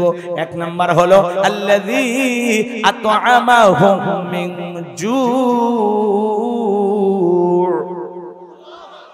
1 নাম্বার হলো আমি আল্লাহ রাব্বুল আলামিন আমার গোলামের জন্য রিজিকের ব্যবস্থা করব। বলেন তো বাজান, রিজিক দেওয়ার মালিক কে? এই রিজিক নিয়ে তো যত টেনশন। আপনাদের এলাকায় একটা প্রাণী গভীর রাতে বের হয়, কুহু কয়া চিল্লায়, ওর নাম কি? শিয়াল পণ্ডিত। বলেন তো বাজান, ওর নামে কি মানিকগঞ্জে কোন জায়গায় ভাতের হোটেল আছে, মুরগির হোটেল আছে, ব্যাংকের অ্যাকাউন্টে টাকা জমানো আছে? তাহলে শিয়ালটারে খাওয়াই কে? একটা পাখি খালি পেটে নিচ থেকে বের হয়ে যায়, সকালবেলা খালি পেটে নিচ থেকে বের হয়ে যায়, সন্ধ্যাবেলায় ওই পাখির পেটটা ভরে বাসায় ফেরত পাঠান তিনি কে? আল্লাহ যদি একটা পাখিকে খাওয়ায়, আল্লাহ যদি একটা শিয়ালকে খাওয়াইতে পারে, আমরা হলাম আশরাফুল মাখলুকাত। কুনতুম খায়রা উম্মাতিন উখরিজাত লিন-নাস তা'মুরুনা বিল মা'রুফ ওয়া তানহাউনা আনিল মুনকার। আল্লাহ বলে, তোমাদেরকে উত্তম জাতি বানাইলাম, ভিআইপি বানাইলাম, মর্যাদার আসনে বসাইলাম। তোমাদের কাজ হলো 2টা, সৎ কাজের আদেশ করো, নিজেরাও ভালো কাজ করবা, মানুষদেরকে ভালোর দিকে ডাকবা। এই যে ইমাম পরিষদের উদ্যোগে আজকের মাহফিল, ইমামেরা ভালো না খারাপ? এ কথা কয় না কে? কিছু কিছু যুবক টাকা পয়সা হয়ে গেলে যাত্রা গানের বক্স ভাড়া নিয়ে এসে লাফালাফি করে। আর ইমামেরা ভালো মানুষ, তারা কি কখনো গান বাজনার আয়োজন করতে পারে? ভালো করে বুঝলেন, তারা নিজেরাও ভালো কাজ করে, মানুষদেরকেও ভালো কাজের দিকে আহ্বান করতেছে। এরপরে আল্লাহ দায়িত্ব দিল, অসৎ কাজ থেকে মানুষকে বিরত রাখবা, নিজে অন্যায় অপকর্ম করবা না, মানুষকেও অন্যায় করতে দেওয়া যাবে না। বিরক্ত হচ্ছেন, হতে পারেন, কোনো সমস্যা নাই, মন খারাপ করব না আমি, কষ্ট মনের মধ্যে নেবেন না বাজান গো আমার। তাহলে ভালো করে বোঝার চেষ্টা করবেন, নামাজ নামাজের মতো আদায় করলে রিজিকের ব্যবস্থা করবেন তিনি কে? আর একটু জোরে বলেন, তিনি কে? আমার ভাইরা দিল দিয়ে কথাগুলো বোঝার চেষ্টা করবেন। আমি গুনাহগার আপনাদের উদ্দেশ্যে যে কথা বলতে চাচ্ছিলাম, এ তরুণ যুবকের দল আজকে কথা বললে তোমরা অনেকে মন খারাপ করো, কষ্ট মনের মধ্যে নিবান না রে বাজান। আমি গুনাহগার যে কথা বলতে চাচ্ছিলাম গভীর মনোযোগ দিয়ে কথাগুলো শুনে যান, তাহলে আমরা আশরাফুল মাখলুকাত, আমাদের রিজিক দেবেন তিনি কে? ওয়া মা মিন দাব্বাতিন ফিল আরদি ইল্লা আলাল্লাহি রিজকুহা। আল্লাহু আকবার। সূরা হুদের ভিতরে আল্লাহ পাক জানিয়ে দিলেন, এই পৃথিবীর এমন কোন বিচরণশীল প্রাণী নাই যার রিজিকের ব্যবস্থা আমি আল্লাহ আসমান থেকে করি না। ওই আটলান্টিক মহাসমুদ্রের ৩৩,০০০ ফিট গভীর অতল পানির নিচে থাকা ছোট্ট একটা প্রাণী, তার রিজিকের ব্যবস্থাও আমি আল্লাহ আসমান থেকে করি। তাহলে রিজিক দেওয়ার মালিক কে? আজকে রিজিক নিয়ে সম্পদ নিয়ে মারামারি আছে না নাই? এই যে বাজান গো, আমার গাজীপুরের একটা ঘটনা, নিজে এমন একটা সন্তান জন্ম দিয়েছে যে সন্তান নিজের বাবাকে কুড়াল দিয়ে চোটাইয়া হত্যা করেছে, মাকে শ্বাসরোধ করে হত্যা করেছে। প্রথমে মাকে হত্যা করেছে, এরপরে কুড়াল দিয়া কোপাইয়া বাবাকে হত্যা করে বাড়ির নিচে গর্ত খুঁড়া ওই জায়গায় পুঁতে রাখছে, ইট বালু সিমেন্টে ঢাকায়া দিয়েছে। চিন্তা করেন, আজকে বাবার হাতে সন্তান খুন, কুড়াল দিয়ে বাবাকে হত্যা করেছে, মাকে শ্বাসরোধ করে হত্যা করেছে। এই যে সমাজে অবক্ষয়, আজকে পিতামাতার সম্মান নাই। আজকে মাঝে মাঝে দেখা যায় বাবার হাতে ছেলে খুন, ছেলের হাতে বাবা খুন। এই যে সমাজে এই জিনিসগুলো হইতেছে, এর পেছনে মূল কারণ হলো এই সমাজের ঘরগুলোতে আল্লাহর কোরআন সুন্নাহর জ্ঞান না থাকার কারণে, এই সমাজে আল্লাহর বিধান চালু না থাকার কারণে এই সমাজে প্রত্যেকদিন হত্যাকাণ্ড ঘটতেছে, অপরাধ ঘটতেছে। এরপরে অপরাধ কমতেছে না, কারণ বিচারের মতো বিচার এই সমাজে হয় না। বাবাকে হত্যা করেছে, এটা সন্তান না শয়তান? এটা মানুষ না জানোয়ার? কতটা কুলাঙ্গার, বাবাকে কুড়াল দিয়ে পিটাইয়া উপাইয়া হত্যা। নাউজুবিল্লাহ, নাউজুবিল্লাহ। কি সন্তান আমরা পালতেছি, কি সন্তান লালন পালন করতেছি। কোন আলেম, কোন হাফেজ, কোন মুফতি মুহাদ্দিস বাবা মার সাথে কোনদিন এই ধরনের আচরণ করতে পারে? এগুলো হলো নিশাখোর, ইয়াবাখোর, গাঁজাখোর, মদখোর, নোংরা চরিত্রের মানুষ। কথা বলেন ঠিক কি? এগুলো হলো অনলাইনে জুয়ায় আসক্ত মাতা। কথা বলেন। আল্লাহ যেন আমাদের পরিবারগুলোর ভিতরে নিরাপত্তা দান করেন। একটু জোরে বলেন না আমি। এই যে সেই ওয়াজি করতেছি, বাজান রাগ করবেন না। তাহলে নামাজের মতো আদায় করলে রিজিক দিবেন তিনি কে? আরেকটু জোরে বলেন কে? আল্লাহর নাম রাজ্জাক, তিনি রিজিক দাতা। তিনি অবশ্যই আমাদের রিজিক দিবেন, এই বিশ্বাস আমরা করি কিনা? 2 নাম্বার, আল্লাহ দেখে বলেন, বান্দারে গোলামের মতো যদি গোলামি করতে পারো, আমি আল্লাহ তোমাদেরকে 2 নাম্বার নিরাপত্তা দেব। এই সমাজে কি নিরাপত্তা আছে বাজান? মেয়েটা কলেজে গেল, একা একা ফিরবে নাকি জামাই সাথী নিয়ে ফিরবে? ভয় আছে না নাই? মেয়েটা স্কুলে গেল, ভালোভাবে ফিরবে নাকি কারো লালসার শিকার হবে? ভয় আছে না নাই? আপনি বিকাশের দোকানদার, 2 লাখ টাকা নিয়ে মানিকগঞ্জ থেকে আপনার তালেবপুরে আসবেন, মনে মনে ভাবতেছেন আল্লাহ এই 2 লাখ টাকা নিয়ে রাত 2টা বাজে টাকা নিয়ে ঠিকঠাক ভাবে তালেবপুর পর্যন্ত পৌঁছাইতে পারবো নাকি ছিনতাইকারী কবলে পড়ে টাকা যান 2টায় হারাবো? ভয় আছে না নাই? আজকে সমাজে চুরির ভয়, ডাকাতির ভয় আছে। এই সমাজে চুরি বন্ধ করতে হলে লাগবে কার আইন? জোরে বলেন। আল্লাহ 1000 বছর আগে আইন দিয়েছেন, ওয়াসারিকু ওয়াসারিকাতু ফাকতউ আইদিয়াহুমা জাযাআন বিমা কাসাবা নাকালাম মিনাল্লাহ। সূরা মাইদার 38 নম্বর আয়াতে আল্লাহ আইন দিয়েছেন, চোর পুরুষ হোক আর নারী হোক, আল্লাহর বিধান, আল্লাহর ফয়সালা। অপরাধ প্রমাণিত হলে চোরের হাত কেটে দাও। একটা চোরের হাত কেটে বাইতুল মুকাররমের সামনে নিয়ে এসে যদি সোশ্যাল মিডিয়াতে ফলাও করে প্রচার কথা হতো, বাংলার পার্লামেন্টে আইন পাস করা হয়েছে, চুরি করলেই চোরের হাত কেটে দেওয়া হবে। একটা চোরের হাত কেটে যদি বিচার করা হয়, খালি টেস্ট করা হয়, বাংলাদেশের সমস্ত চোরেরা তওবা করে আল্লাহর ওলি হয়ে যাবে। ও বলবে ভিক্ষা করে খাবো, তবুও চুরি করব না। কথা বলেন ঠিক কি না? কিন্তু কে শোনে কার কথা? আজও গেল না মনের ব্যথা। এখন উচিত কথা যদি কই, পিঠের উপর দিয়া যাবি মই। এই আনন্দে কিছু লোক কিনা খাবে বগুড়ার স্পেশাল দই। যত দোষ নন্দ ঘোষ, সত্যটা বললে দোষ, করলে অন্যায়ের প্রতিবাদ, নামটা হবে তোমার মৌলবাদ, নামটা হবে তোমার জঙ্গিবাদ। স্বাধীনতার 54 বছর কেটে গেল, বারবার প্রধানমন্ত্রী হয়েছে মুসলমান, এরপরে বাংলার পার্লামেন্টে নামাজের ন্যূনতম বিল কোন নেতা পাস করেনি। কথা বলেন ঠিক কিনা? ওরা জানে আল্লাহর আইন যদি চালু করা হয়, নেতা জানে প্রথমে আমার হাত কাটা যাবে, কথা আছে সরিষাই ভূত। কারণ এই হাত দিয়ে যে পরিমাণে দুর্নীতি করছে, কোটি কোটি টাকা, যারা বিগত 16 বছর ক্ষমতায় ছিল, ওরা এই দেশের 11 লক্ষ কোটি টাকা বিদেশে পাচার করেছে। কথা বলে ঠিক কিনা? আবার আজ পর্যন্ত, এখন পর্যন্ত হিসাবে আরো বৃদ্ধি হতেছে। বেগম পাড়া বানাইছে, কোটি কোটি টাকা, গাড়ি বাড়ি সম্পদ করেছে। কথা বলে আজকে গাড়ি পরে আছে, বাড়ি পরে আছে, রিসর্ট পরে আছে, নেতা এমপি মন্ত্রী বাড়িগুলো খাখা করতেছে। নাই নাই, আপনাদের মমতাজ আপা হাইরে সংসদটাকে গান গেড়ে অপবিত্র বানাইছে, অপবিত্র। আজকে গান জেলখানা জায়গাইতেছে। কি বলেন? এতই বাড়াবার ছিল ভাই, যে সংসদে যায় দেশের মানুষের দুঃখ দুর্দশার কথা তুলে ধরতে হবে, সেখানে গান গায়ে টাইম পাস করে। মনে হয় একটা পার্ক গেছে, পার্ক, পার্ক বিনোদনের জায়গা। কথা কন, হাসি তামাশা। রাগ করবেন না, যে মন্ত্রীগুলো বড় বড় কথা বলতেছে, ওরা আছে, সব পালিয়ে গেছে। কথা বলে একজন তো মুখ ভেদায় বলতো পালাবো না। আজ কই শরীর চলে না, এরপরে দাম্ভিকতা অহংকার ছিল এদের। কথা বলেন ঠিক কিনা? রাগ করবেন না ভাইয়ের আমার, তাহলে ভালো করে বোঝার চেষ্টা করবেন।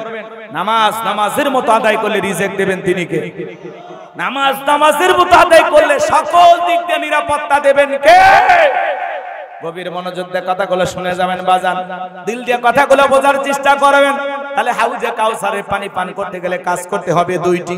এক নাম্বার হলো ফাসল্লি লিরাব্বিকা, রবের উদ্দেশ্যে সালাত। নামাজ হবে একমাত্র কার জন্য? আমি আমার এলাকার ওয়াজে বলি, এই দেশে নামাজি আছে 5 ধরনের। কয়? 5 রকমের নামাজি পাওয়া যায়। একটা হলো 5-এর, একটা 7-এর, একটা ঠাটের, একটা খাটের, আর একটা ভোটের। বুঝলেন না? বুঝে বলা লাগবে। নিয়মিত যারা 5 ওয়াক্ত সালাত আদায় করে, এরা হলো 5 ওয়াক্ত নামাজ যারা পড়ে, এরা হলো নির্ভেজাল খাঁটি মুমিন, আল্লাহর প্রিয় গোলাম। মারহাবা কম। আর 7 দিন পরে পরে জুমার নামাজ পড়তে যায়, এরা হলো 7-এর মুসল্লি। কথা কয় না, কথা কয় না। 7 দিন পরে পরে জুমার নামাজ পড়বে, যা মসজিদের টাইতে ধুলে খোঁজে, খাচ্ছেন আর বয়লার মতো মোটা হচ্ছেন, মসজিদের টাইসে ধুলে দেখেন না। এই ছেলে বলেন তো, এই মসজিদের ধুলে পরিষ্কার করার দায়িত্ব কি ইমাম, মুয়াজ্জিন, খাদেম আর হুজুরের? আপনার দায়িত্ব নাই? ওনার দিকে আঙ্গুল না দিয়া ওই মসজিদের টাইসের ময়লাটা আপনি পরিষ্কার করুন, আল্লাহ আপনার মনের ময়লা দূর করে দেবেন। নবীজি এক জায়গায় গিয়ে নামাজ আদায় করলেন, পাশে একটা নতুন কবর। মসজিদ থেকে বের হয়ে কবরের দিকে আঙ্গুল দিয়ে আল্লাহ রাসূল বলতেছেন, এই কবরে থাকা ব্যক্তি জান্নাতি। সুবহানাল্লাহ বলেন।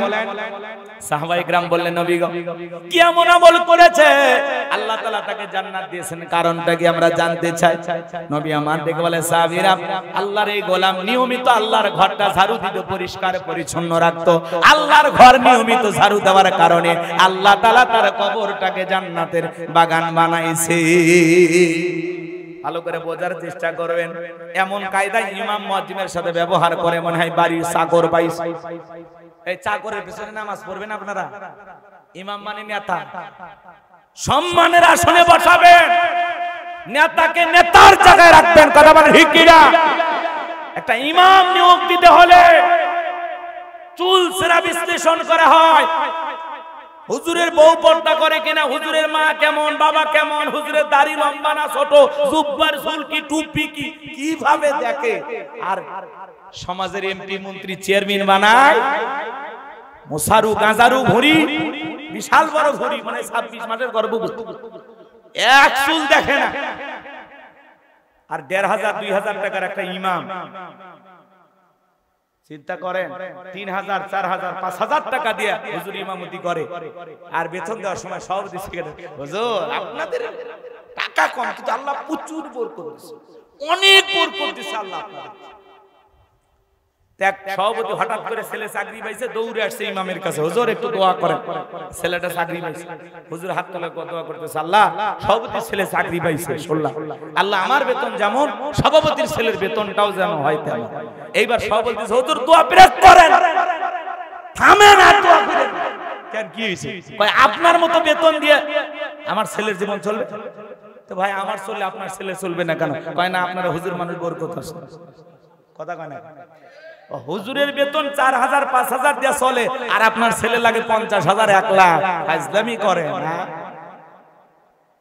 যারা ইমাম মুয়াজ্জিনদের উপরে জুলুম করতেছেন, ঠিকমতো বেতন দিতেছেন না, ঠিকমতো তাদের খোঁজ খবর নিতেছেন না, মসজিদের সভাপতি সেক্রেটারি হয়ে বসে আছেন, কোটি কোটি টাকা দিয়ে মসজিদ বানাইছেন, ইমামের বেতনটা ঠিকমতো দেন না, আল্লাহর কাছে জবাব দিতে হবে। কথা বলেন ঠিক কিনা? আপনার ছেলেকে বায়না ধরলে 500 টাকা 1000 টাকার গিফট কিনে দেন, কি বলেন ইমাম মুয়াজ্জিমের বাড়িতে সন্তান নাই, হুজুরের তো খায়া কাম নাই, কথা কন না। হুজুরের বউ বেশি, বাচ্চা বেশি, কথা কন না। এনে বাচ্চা কাচ্চা কি করবে?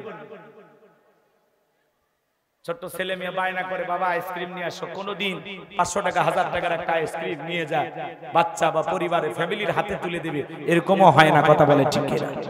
সন্তানদেরকে সান্ত্বনা দেয়। তারপরে দেখবেন গায়ের জামাটা যেটা পরে আছে ওইটার দামই 2000 টাকা। আল্লাহ যে কেমনে চালায়, কিভাবে যে টিকে আছে, একমাত্র আল্লাহ ছাড়া কেউ জানে না, কথা বলে ঠিক কিনা? 1 লাখ 2 লাখ টাকা দিয়ে মানুষ মাসে চলতে পারে না, 20-30 হাজার টাকা ঋণ হয়ে যায়, আর 6000 10,000 8,000 টাকার বেতনে চাকরি কইরা আলহামদুলিল্লাহ রাজার মতো রাজকীয় ভাবে চলতেছে, কথা কোন ঠিক কিনা? ওনার বইয়ের পা থেকে মাথা পর্যন্ত মুজা ঢিলা ঢালা বোরকা, 3 তালা 3 থাকালা বোরকা, ওই বোরকা বানাবার গিয়ে 6000 টাকা নেয়। আর আপনি ধনী, কোটি টাকা, আপনার বউ পাতলা শাড়ি করে মানুষকে দেখাচ্ছে, পাও থেকে মাথা পর্যন্ত দেখে। আহারে কপাল পোড়া, আল্লাহ হেদায়েত দান করে। এটা জোরে বলেন আমিন। কষ্ট হচ্ছে আপনাদের? তাহলে 7 দিন পরে পরে জুমার নামাজ পড়বে যায়, খালি 2 রাকাতের সালাম ফিরিয়ে দিন। মসজিদের বাইরে 2 পা বাইরেতে দেরি করে না, কথা কন ঠিক কিনা? আচ্ছা 2 রাকাত ফরজ পড়লেন, বলেন তো বাজান বাকি সুন্নতগুলো পড়ার দরকার নাই? কি আপনারা অনেকে অবশ্য বাড়িতে যাব ওখানে জামাতে শহীদ পড়েন, সুন্নত জামাতে শহীদ বাড়িতে যাব করেন না? আল্লাহ আল্লাহ হেদায়েত দান করেন। এটা জোরে কর না আমিন। এই দেশে জুমার নামাজের জন্য মসজিদ ভাঙা 2 তালা 3 তালা বানানো হয়, আর ফজরের নামাজের সময় এক কাতার মুসল্লি পাওয়া যায় না, কথা বলে ঠিক কিনা? রাসূলের জামানায় জুমার নামাজের দৃশ্য যেরকম, ফজরের নামাজের দৃশ্য একই রকম, মসজিদ কানায় কানায় পূর্ণ। আর আমার দেশে এমন মসজিদ আছে মুয়াজ্জিন একাই আযান দিয়ে একাই নামাজ পড়ে, এক মুসলমানও মসজিদে আসে না। এই কথা বলেন না আপনি? রাগ কইরেন না। শুধু মসজিদে নামাজ তাকওয়া লিখে রাখলে হবে না, ওখানে যারা নামাজ আদায় করবে তাদের অন্তরে তাকওয়া থাকার দরকার আছে না? আল্লাহ হেদায়েত দান করেন। এটা জোরে বলেন আমিন। আর হাটের মুসল্লি সব খালি অবৈধ, কথা কয় না? বিশাল বড় একটা ভুঁড়ি হুজুর বুকে নিতে চায়, মাঝখানে পেটটা ব্যারিকেড, কিসের কোলাকুলি হচ্ছে, খালি পেটা পেটা। এইবার হুজুর কানে যায় বলতেছে ভাই রোজা কয়টা, 29টা না 30টা? কয় হুজুর রোজা রাখতে পারিনি, তারাবি পড়তে পারিনি, কিন্তু ইফতার খাওয়া মিস করিনি, নিজে খাসি ও মুসলিমদেরকে পর্যন্ত ডাকে ইফতারি খাওয়াইছি, কথা কয়। এরকম মুসলমান আছে না নাই? এরা হলো ঠাটের মুসল্লি, ভাবের মুসল্লি।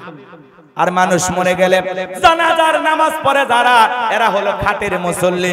ফজরের নামাজের পরে মাইক দেলান হয়, এই গ্রামের অমুক ব্যক্তি মারা গেছে, ইন্না লিল্লাহি ওয়া ইন্না ইলাইহি রাজিউন।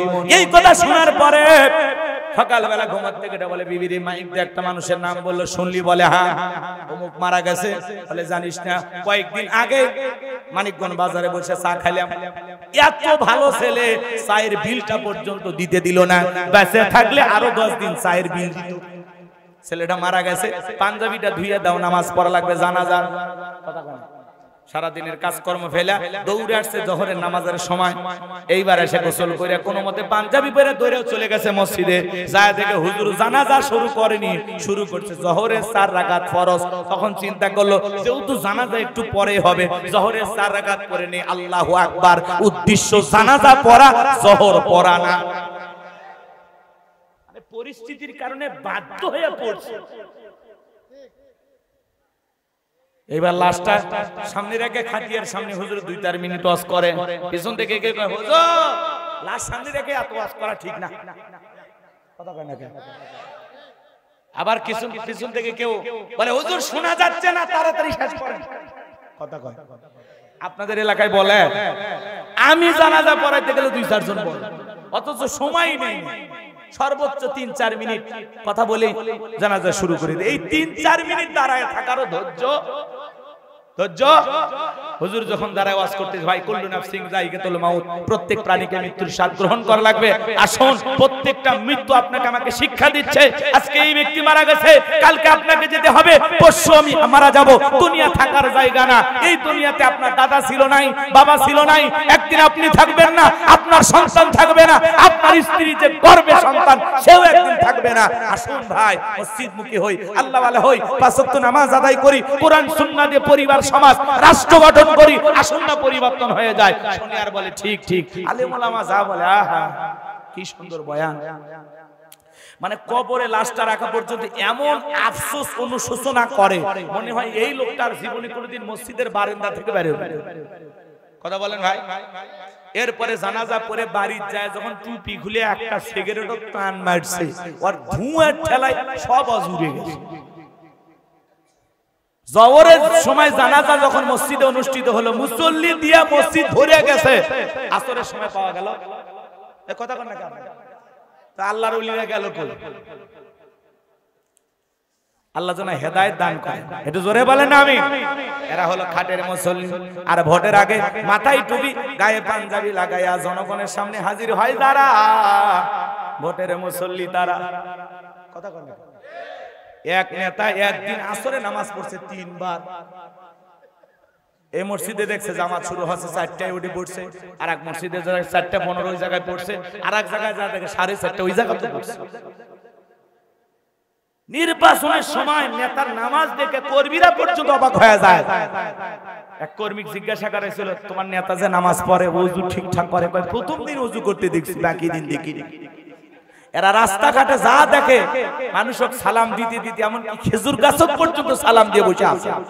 কর্মীটাকে বলতেছে, নেতা এটা তো মানুষ না, খেজুর গাছ। নেতা বলতেছে, আমি মনে করছি এটাও ভোটার। কথা বলছেন না? এর মাথার টুপি আর গায়ের পাঞ্জাবি, আর জনগণের সামনে এমন কায়দা হাজির হয়, মানে আসমান থেকে জিবরাইলের খালাতো ভাই আসছে। কথা কোন ঠিক কিনা? এরা হলো অরিজিনাল ধর্ম ব্যবসায়ী। কথা কোন ঠিক কিনা? যারা আলেমদেরকে বলবে ধর্ম ব্যবসায়ী, আলেমেরা জন্ম নিয়ে টুপি পরে, পাঞ্জাবি পরে, পয়সার পর দাড়ি রাখছে, তোমার মতো হঠাৎ নামাজি না, তোমার মতো হঠাৎ টুপি পরে না। বিদায় আলেমেরা ধর্ম ব্যবসায়ী না।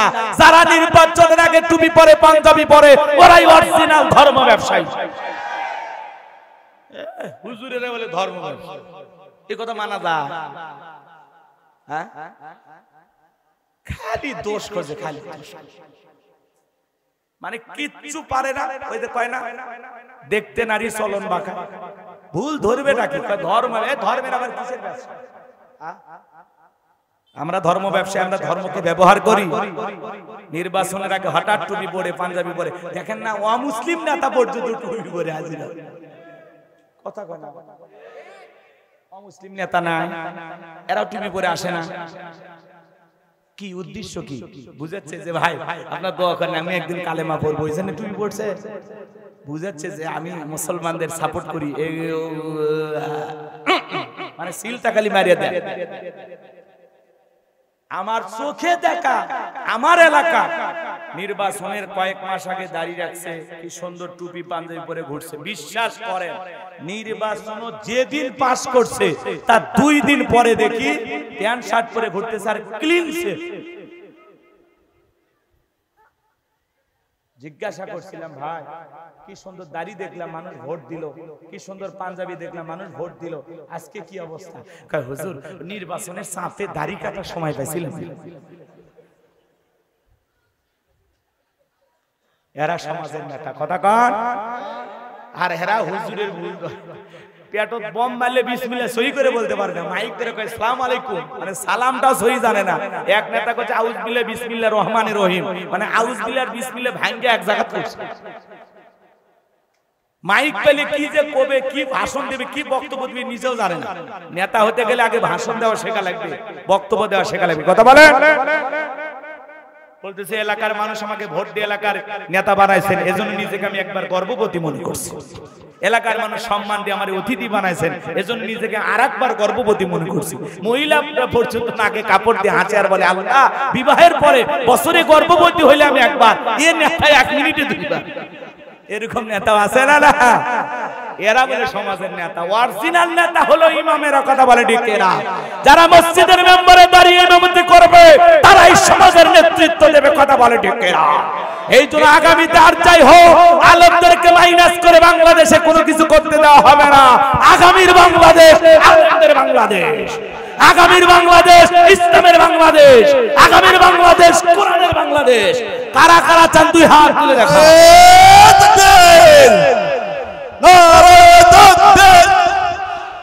আল কোরআনের আলো গড়ে গড়ে চলো, ইসলামের শত্রুরা হুঁশিয়ার সাবধান। আমার ভাইরা তাহলে 5 ওয়াক্ত সালাত নিয়মিত আদায় করবেন তো ইনশাআল্লাহ। তাহলে হাউজে কাউসারের পানি পান করতে গেলে ফাসাল্লি লিরাব্বিকা, রবের উদ্দেশ্যে সালাত, একমাত্র আল্লাহকে রাজি খুশি করার জন্য। লোক দেখানো নামাজ পড়লে হবে না। ফাওয়াইলুল লিল মুসাল্লিন আল্লাযীনা হুম আন সালাতিহিম সাহুন। হতভাগা সে সমস্ত নামাজি, দুর্ভাগা কপাল পরা সে সমস্ত নামাজি যারা লোক দেখানোর জন্য সালাত আদায় করে। নামাজ হবে কার জন্য? আল্লাহর খুশির জন্য। কারা কারা 5 ওয়াক্ত নামাজ আদায় করবেন হাত তুলে দেখান। আল্লাহ আমাদেরকে 5 ওয়াক্ত নামাজি বানায় দেন, জোরে বলেন আমিন। এইবার 2 নাম্বার হলো ওয়ানহার। ওয়ানহার মানে কুরবানি করা, নিজের আমিত্বকে কুরবানি করা, অহংকারকে কুরবানি করা, নিজের ভিতরে থাকা পশু সুলভ আচরণকে কুরবানি করা। কুরবানি করা মানে খালি গরু ছাগল জবাই করা না। এই কুরবানির ওয়াজ আপনাদের মসজিদের ইমাম সাহেবেরা করবে। আমি 2-1 মিনিটে বলে দিয়ে যাই। এদিকে এদিকে আরেকটা আয়াত আছে, ওই আয়াতে মজা আছে, যুবকদের ওয়াজ আছে। লিল্লাহে তাকবীর। এদিকে শুনে যান বাজান। ওয়ানহার মানে কুরবানি করা। কুরবানি হবে কার জন্য? ভালো করে বোঝার চেষ্টা করবেন। আমরা 7 জন একটা গরু ভাগে কিনি, বাপরে বাপ এমন গরু 4 জন দড়ি ধরে টানে, পিছন থেকে 3 জন ঠেলে। এমন দুর্বল গরু, যেই গরুর উপরে বয়স্ক ভাতা ওয়াজিব। এমন গরু জবাই দিলে হবে না। কুরবানি স্থান পর্যন্ত হাঁটে যাওয়ার শক্তিও নাই। হুজুর বলতেছে ভাই এত দুর্বল গাবি জবাই আমি দিতে পারবো না। কয় হুজুর উপরে হাত দেখা গেলে ভিতরে গোশত সেট করা আছে। এরকম লোক আছে না নাই? ভাই শরীরে মানে কোনো গোশতই না, খালি হাত দেখা যাচ্ছে, মানে ধাক্কা মারলে গরুটা পড়ে যাবে। এই গরু জবাই করলে কি আল্লাহ খুশি হবে? আল্লাহ কি বলেন? তাসুরুন নাযিরিন, চমৎকার হুষ্ট পুষ্ট দেখতে সুন্দর এমন একটা গাবি জবাই করা লাগবে। মনে রাখবেন বাজান, যারা কুরবানি দিবেন 3টা জিনিস খেয়াল রাখবেন। 1 নাম্বার নিয়ত সহি করা লাগবে, কুরবানি আল্লাহর জন্য। হাবিলের কুরবানি কার জন্য ছিল? নবীজির কুরবানি কার জন্য ছিল? ইব্রাহিম ইসমাইলের কুরবানি কার জন্য ছিল? এরকম নিয়ত থাকা লাগবে যে কুরবানি আল্লাহর জন্য। ইন্নামাল আমালু বিন্নিয়াত, প্রত্যেকটা কাজ নিয়তের উপরে নির্ভরশীল। কথা কি বোঝা গেল? উদ্দেশ্য হলো আল্লাহকে খুশি করা। অনেকে বলে হুজুর কুরবানি না দিলে জামাই বাড়িতে গোশত পাঠাতে পারবো না। কুরবানি না দিলে ছেলে মেয়ে মানুষের গোশতের দিকে তাকায় থাকবে, অর্থাৎ কিস্তি তুলে হলে একটা কুরবানি দেওয়া লাগবে। কুরবানি হবে কোন হুজুর কইছে? নাম বলেন তো। 2 নাম্বার হলো ইনকামটা বৈধ হওয়া লাগবে, হালাল উপার্জনের টাকা দিয়ে কুরবানি দেওয়া লাগবে। আল্লাহ পবিত্র, তিনি পবিত্র বস্তুকে ভালোবাসেন। সুদের টাকা, ঘুষের টাকা, হারাম টাকা দিয়ে কুরবানি দেওয়া যাবে না। কোন বেনামাজির সাথে ভাগে কুরবানি দেবেন না। এই ওয়াজ করে আমার ইমাম ছিল, এই ওয়াজ বেনামাজির সাথে কুরবানি দেবেন না। এই ওয়াজ করছি, মসজিদ থেকে বাইরে হচ্ছি, দেখি তুমুল আন্দোলন। কি হয়েছে? বেনামাজির এক গ্রুপ ভাই বলতেছে আমরা বেনামাজি কুরবানি দেব, হুজুরের থেকে জব করেও নিব। আচ্ছা আমার উদ্দেশ্য কি? এ ভাই যাকাত দিতে গেলে 1 বছর শর্ত, কিন্তু আপনি যে কুরবানি দিতেছেন নামাজ পড়ে একটু কুরবানি দিবেন না? কথা আপনি এমন কুরবানি দাতা, কুরবানির দিনে ফজরের নামাজও পড়েন না, 9টার দিকে উঠে বিরাজ করতেছে। হ্যাঁ, নতুন লুঙ্গি গেঞ্জি পরে গরু দড়ি ধরে মফিজ দাঁড়িয়ে আসে। আবার হুজুর আসছে, হুজুর এতক্ষণ লাগলো, ঈদের নামাজ নাই, ফজরের নামাজ নাই, কুরবানি দাতা দাঁড়িয়ে আছে। এটা গোশত খাওয়ার কুরবানি, এই কুরবানি আল্লাহর কাছে কবুল হবে না। কথা কয় না, কথা কয় না, মন খারাপ করবেন। আপনি কুরবানি দেবেন রবকে খুশি করার জন্য, আল্লাহকে খুশি করার জন্য। আপনি ফজর পরে আল্লাহর কাছে দোয়া করবেন, আল্লাহ যতটুকু সামর্থ্য দিয়েছে আমি কুরবানি দিয়েছি, আল্লাহ আমার এই কুরবানি কবুল করো। আল্লাহ স্পষ্ট বলেছে, যদি এদিক খেয়াল করেন, কুরবানি যারা দেবে এদের অন্তরে যদি তাকওয়া থাকে, কুরবানি যদি একমাত্র আল্লাহর জন্য হয়, ওই কুরবানির পশুর রক্ত জমিন স্পর্শ করার আগে আল্লাহর কাছে কবুল হয়ে যায়। আপনি 10,000 টাকার একটা ছাগল দেন, নিয়ত সহি, টাকা হালাল, নামাজি হয়ে কুরবানি দেবেন, ওই ছাগলের রক্ত জমিনে পড়ার আগে আল্লাহর কাছে কবুল হবে। আপনি 10 লাখ টাকার কুরবানি দিচ্ছেন, শাকিব খান, হিরো আলম, জায়েদ খান, কুরবানির পশুর নাম এগুলো হয়। এই দেশে টেলিভিশনে এগুলো নিউজ হয় না, দেখেন না আপনারা মিথ্যা কথা। এখন গোলাম রব্বানি এগুলো কইলে অনেকে কয় দেখছেন হুজুর খালি এগুলো বলে। আচ্ছা বলেন তো এরকম পশুর নাম থই কিনা? কুরবানির গরুর নাম থই পরিমণি, কুরবানির গরুর নাম রিয়ামণি, কুরবানির গরুর নাম শাপনূর, আবার কুরবানির গরুর নাম হলো কিং, সুলতান, বাদশা, রাজা। আচ্ছা একটা গরু কেমনে রাজা হয় বলেন? এগুলো দাম হাঁকানোর জন্য এগুলো নাম ব্যবহার করে, কথা বলেন ঠিক কিনা? আল্লাহ হেদায়েত দান করেন, একটু জোরে বলেন আমিন। আপনি 10 লাখ টাকার কুরবানি দিয়ে রাস্তার মোড়ে বাঁধে রাখছে, মানুষ কয় কার কুরবানি? কয় তালুকদার। কয় ঠকেন নাই, তালুকদার সাহেব জিতছেন। এর যে পিছনে রান দেখা যায়, এই এক রানই তো 6 মণ গোশত। তালুকদার কয় আমি ঠকার মানুষ। আবার অনেকে দেখবেন কুরবানি পশু জবাই করার পরে ডিজিটাল মিটারে গোশত মাপে। এই কথা কোন না মাপে না ভাই? মাপে, মনে মনে বলে কুরবানি তো আল্লাহর জন্য দিছি, তো কয় কেজি হলে একটু ক্যালকুলেটরে একটু ভাগটা মারলে কি হয়। এইবার ভাগ মারে দেখে কেজি প্রতি পড়ছে 525 টাকা। কয় যাক ঠকি নেই, জিতছি। বলেন এরকম লোক আছে না নাই? এগুলো হলো লোক দেখানো কুরবানি, আল্লাহর জন্য এগুলো কুরবানি হবে না। তাহলে 1 নাম্বার নিয়ত সহি, 2 নাম্বার টাকা হালাল, 3 নাম্বার ফাসাল্লি লিরাব্বিকা ওয়ানহার, যেই রবের জন্য সালাত আদায় করবেন সেই রবের জন্য কুরবানি দিবেন। আগে নামাজ, তারপরে কুরবানি করব তো ইনশাআল্লাহ। 3 নাম্বার আয়াত আল্লাহ রাব্বুল আলামিন বলেন, ইন্না শানিয়াকা হুয়াল আবতার। আল্লাহু আকবার। আর একটু জোরে বলেন আল্লাহু আকবার। কষ্ট পাচ্ছেন মনে হয়, গভীর মনোযোগ দিয়ে কথাগুলো শুনে যাবেন। আমার আল্লাহ ডেকে বলেন, নবী যারা আপনাকে লেজকাটা নির্বংশ বলে, আপনি মন খারাপ করবেন না, কষ্ট মনের মধ্যে নেবেন না। নবী গো, যারা আপনাকে লেজকাটা নির্বংশ বলে, আমি আল্লাহ তাদেরকে নির্বংশ করে ছেড়ে দেব। আপনি নবী একটু কষ্ট মনের মধ্যে নেবেন না। শিশুকালে আপনার সন্তানগুলোকে নিয়েছি, এজন্য কষ্ট মনের মধ্যে নেবেন না। এই পৃথিবীর জমিনে আপনাকে মহব্বত করা, আপনাকে ভালোবাসার কোটি কোটি রূহানি সন্তান পাঠাবো, যারা আপনার জন্য জীবন দিতে প্রস্তুত থাকবে। বলুন আল্লাহু আকবার। তাম পৃথিবীতে 200 কোটি মুসলমান, আমরা সবাই নবীজির রূহানি সন্তান। মারহাবা কর। নবীজির অপমানে যদি না কাঁদে তোমার মন, মুসলিম নয় তুমি মুনাফিক, নবীজির দুশমন। ফ্রান্সের জালেমেরা দেয়ালে দেয়ালে কার্টুন প্রদর্শন করলো, নাকটা বেঁকা করে মুখে কয়েকটা দাড়ি লাগায় বলে ইনি মুহাম্মদ। জোরে কর নাউজুবিল্লাহ। আমার নবী কি দেখতে কার্টুনের মতো? নবীর ছবি কি পৃথিবীর কোন জালেমের কাছে আছে? আমার নবীর চাইতে সুন্দর মানুষ পৃথিবীতে আর দ্বিতীয় কেউ নাই। আল্লাহর পরে যার স্থান, তার নাম মুহাম্মদ সাল্লাল্লাহু। যে নবী 63 বছরের জিন্দেগিতে একটি মিথ্যা কথা বলেনি। আল্লাহু আকবার। এমন বিশ্ব রেকর্ড পৃথিবীর আর কোন নেতার আছে? সেই নবীকে নেতা মানতে রাজি আছেন তো ইনশাআল্লাহ? যে নবীর চরিত্রের সার্টিফিকেট আল্লাহ দিয়ে বলেন, ওয়া ইন্নাকা লাআলা খুলুকিন আযীম। নবী গো আপনি হলেন পুত পবিত্র মহান চরিত্রের অধিকারী। আযীম আরবিতে এমন একটি শব্দ যার গভীরতা মাপা যায় না। আটলান্টিক মহাসমুদ্রের কিনারায় দাঁড়ায়া কেউ যদি চামচ দিয়ে পানি ছাসে আর বলে আমি আটলান্টিক মহাসমুদ্রে শুকায় ফেলবো, মানুষ বলবে ছেলেটা পাগল। কোনো না কোনো দিন হয়তো আটলান্টিক মহাসমুদ্র চামচ দিয়ে পানি তুলে শুকানো সম্ভব হলে হতেও পারে, কিন্তু নবীজির চরিত্র নিয়ে আলোচনা করে শেষ করা যাবে না। এটা একটা বিশাল মহাসমুদ্র। এটা সুবহানাল্লাহ বলেন। সেই নবীকে যারা গালি দেয় এরা হলো যার সন্তান। মক্কাতে গালি দিয়েছিল ওলীদ বিন মুগীরা, নবীকে অকাট্য ভাষায় গালিগালাজ করতেছে।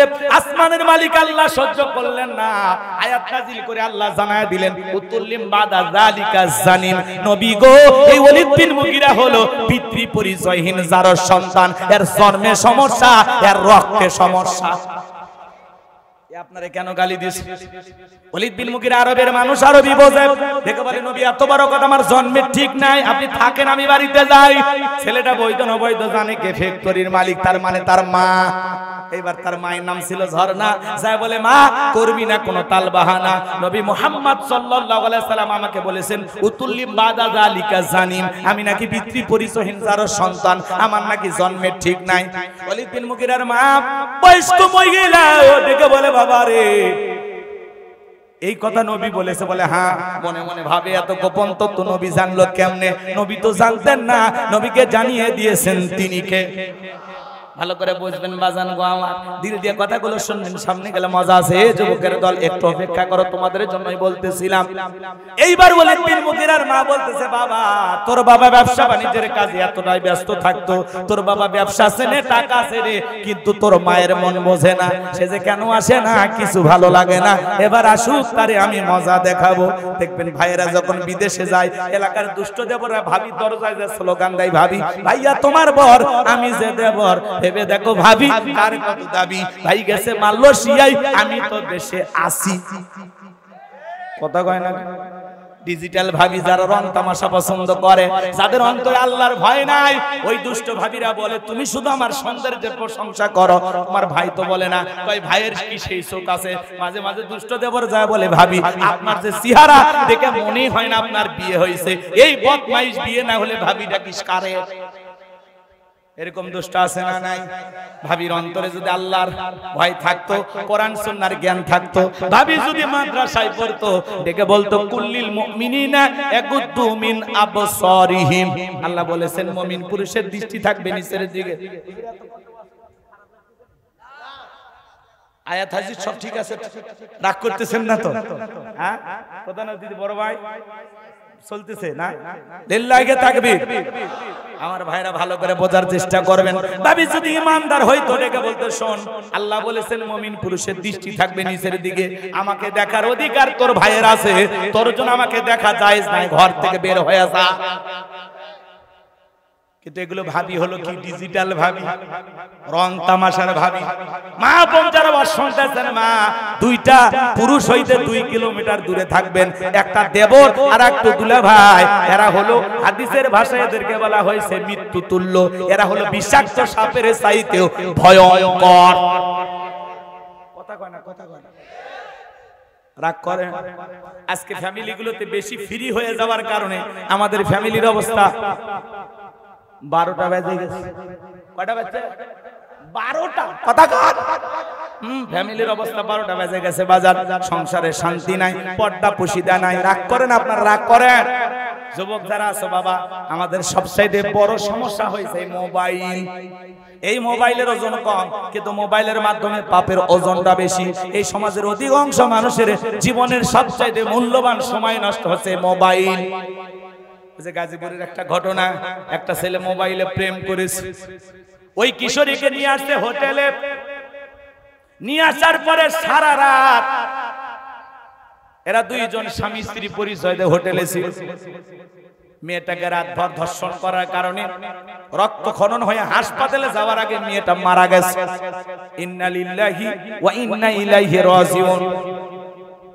আজকের সমাজে এই ধরনের নোংরা ঘটনা ঘটতেছে, মূল সমস্যা কি? মোবাইল। কথা বলে।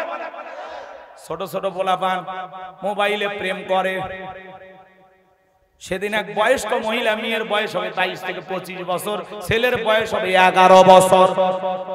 ওই মেয়ে এসে বলতেছে এই ছেলে আমাকে প্রেমের প্রস্তাব দিয়েছে, বাড়ির ঠিকানা দিয়েছে, এই ছেলে আমাকে বিয়ে করুক। 11 বছরের পোলা কেমনে বিয়ে করবে আপনি বলেন? তার মানে আজকে সবচাইতে যুব সমাজকে নষ্ট করতেছে মোবাইল। একটা মেয়েকে প্রেম করে বাড়ি থেকে নিয়ে আইসা হোটেলে রাইখা রাত ধর্ষণ কইরা যে হত্যা করেছে, এই ধরনের নোংরা কাণ্ড যারা করেছে এদের বিচার বাংলাদেশে হওয়ার দরকার আছে না না?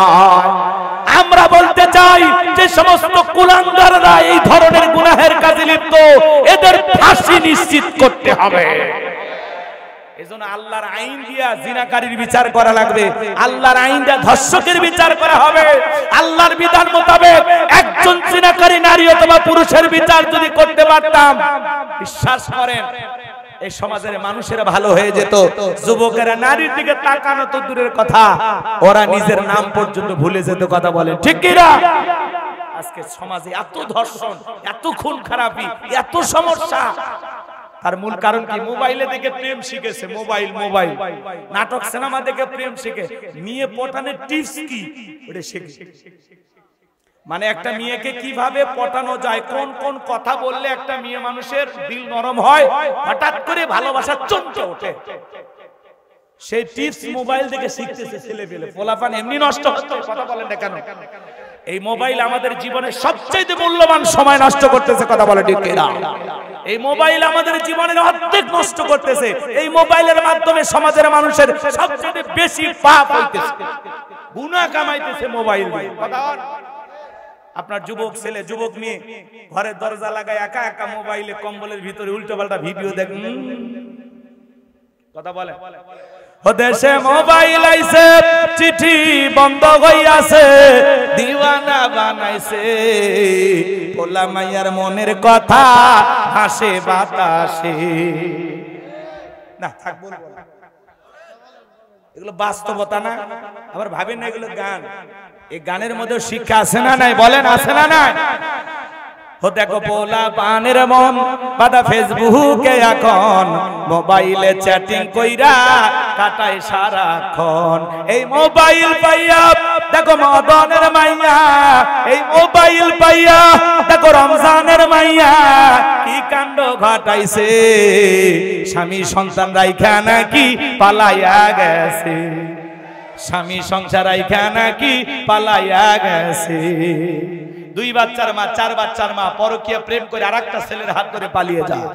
যে নারী স্বামী রেখে সন্তান রেখে আরেকটা পরপুরুষের হাত ধরে পালিয়ে যেতে পারে, ওটা নারী না, ওটা নারী জাতির কলঙ্ক। কেমনে পারো মা? ও বোন কেমনে পারো তুমি স্বামী রেখে সন্তান রেখে আরেকটা পরপুরুষের হাত ধরে? কেমনে পারো? কেমনে পারো? এই কথা এই সমাজে পরকীয়া আছে না নাই? হাজার হাজার পরিবার আজকে এই পরকীয়ার কারণে জ্বলে পুড়ে নিঃস্ব হয়ে যাচ্ছে, গলা দড়িতে আত্মহত্যা করে মারা যাচ্ছে। এই মেয়েরা ছেলেদেরকে টাইম দিবার চায় এমন একটা ভাব সাপ নিয়ে, যে এই মেয়ে যত বেশি সুন্দরী তার চরিত্র তত খারাপ, ওর মন মানসিকতা তত খারাপ। স্বামী যদি 19-20 বলে বেশি কথা বলবি না, আমার চেহারা পূর্ণিমে ফেল, লাইনে 10টা দাঁড়ায় আছে, তোর মতো একটা গেলে কি হবে? তার মানে একটা রূপের অহংকার। আল্লাহ একটু সুন্দর বানাইছে তো, ভাবসাব নিয়ে এমন ভাব নেই, স্বামীকে চাকরের মতো উঠতে গেলে ওঠে, বসতে গেলে বসে। এমনও পুরুষ আসে, বউ যদি কয় দাঁড়িয়ে থেকে পেশাব করো, তাই করে, করবেই তো। কারণ এ যৌতুক নিয়ে বিয়ে করছে। যারা যৌতুক নিয়ে বিয়ে করেছে এরা বউয়ের কাছে এতিম। বউ শাসন করতে গেলে বউ বলে কার দিক চোখ দিয়ে তাকাইছিস, আগে 3 লাখ জমা দে। এজন্য খবরদার যৌতুক নিয়ে বিবাহ করবেন। মা বোন যারা শুনতেছেন, মা এই দুনিয়া ক্ষণিকের মা। পরপুরুষ 2 দিন মিষ্টি মিষ্টি কথা বলবে, স্বামী হয়তো বা তো মিষ্টি কথা জানে না, কিন্তু নসিবে তকদিরে ভাগ্যে যেটা জুটে গেছে তার সাথে সারাটা জীবন কাটায় দেন। অনেক মহিলা বলে আমার স্বামী এত রোমান্টিক না, অত ভালো না। ফিরাউন কি রোমান্টিক ছিল? আপনার স্বামী কি ফিরাউনের চাইতেও খারাপ? কথা কন না। রাগ করেন না। শুধুমাত্র নারীদের দোষ দিয়ে লাভ না, আমাদের পুরুষ আমাদের দোষ কম না বেশি? আরো আসতে কোন নিজের বেলায় বলেন আমাদেরও দোষ আছে না নাই? এ যুবক তোমাদেরকে বলতেছি শোনো, তোমার স্ত্রীর সাথে যদি কেউ পরকীয়া প্রেম করে মেনে নিবা। যারা কথা কয় না এরা মানে ভালোবাসা ভাগ করে নেবে। বউ কি ভাগ করার জিনিস? জোরে কোন না কেন? আপনার বইয়ের ভালোবাসার ভাগ পৃথিবীর কাউরে দেবেন? তাহলে বলেন আপনার স্ত্রীর সাথে কেউ পরকীয়া প্রেম করে মেনে নেবেন? আপনার মায়ের সাথে পরকীয়া প্রেম করলে মেনে নেবেন? আপনার ফুফু খালার সাথে কেউ পরকীয়া প্রেম করলে মেনে নেবেন? তাহলে আপনার স্ত্রীর সাথে পরকীয়া প্রেম করলে আপনি মানবেন না, আপনার মায়ের সাথে পরকীয়া প্রেম করলে মানবেন না। আপনি যেই নারীর সাথে পরকীয়া প্রেম করেন সে তো কারো না কারো স্ত্রী, কারো না কারো মা, কারো না কারো মেয়ে। কথা বলে ঠিক না? যুবক তোদের পা দুটা গায়ে দে, আমি মুসাফির তোদের পায়ে হাত অনুরোধ করে বলে যাই, বিয়ের আগে কোনো ধরনের অবৈধ সম্পর্ক করা যাবে না। কত গরিব অসহায় মেয়ে আছে, বাবা মা বিয়ে দিতে পারে না, যা ওই মেয়েটাকে বিবাহ করো, আল্লাহ খুশি হবে। তোমাদের দাম্পত্য জীবনে আল্লাহ রহমত বরকত নাজিল করবে। কত স্বামী পরিত্যক্তা বিধবা অসহায় নারী আছে, যাও বিয়ে করো, 2-3টা বাচ্চা আছে, যাও বিয়ে করো, ওদের দায়িত্ব নেই, আর সের মালিক আল্লাহ খুশি হবে। কথা বলে ঠিক? তুমি দায়িত্ব নিবা না এখানে সেখানে, হ্যাঁ শয়তান। আল্লাহ হেদায়েত দান। এটা জোরে বলেন। তাহলে বিয়ের আগে কোন ধরনের অবৈধ প্রেম ভালোবাসা করা যাবে? জায়েজ না হারাম? পরকীয়া করা যাবে? এই পরকীয়া হলো করোনা ভাইরাসের চাইতেও বড় ভাইরাস। কথা বলে ঠিক না? হাজারো পরিবার ধ্বংস এই পরকীয়ার কারণে। কথা কর। আর যে মেয়ে পরকীয়া প্রেম করে সে স্বামীর সাথে ভালো ব্যবহার করবে না, আবার যেই স্বামী পরকীয়া প্রেম করে সেই স্ত্রীর সাথে ভালো ব্যবহার করবে না। কথা কর না? কারণ এই মেয়েকে সহ্য হবে না, মনে হবে যে ওই যে বাইরে যেতে দাঁড়ায় সেটা ভালো, এ চলে যা করে নিয়ে আসবে। অত সহজ না। মিষ্টি মিষ্টি কথা 2 দিন 3 দিন 4 দিন 10 দিন 2 মাস 3 মাস হয়, এটা 30 বছর চলবে না। 30 বছরের মধ্যে কখনো মিষ্টি আসবে, কখনো তিতে আসবে, কখনো ভালো লাগবে, কখনো খারাপ লাগবে, কখনো সুখের সময়, কখনো দুঃখের সময়। এটা একটা সুন্দর সম্পর্ক। কথা বলে ঠিক না? আল্লাহ যেন হেদায়েত দান করে। এটা জোরে বলেন আমিন।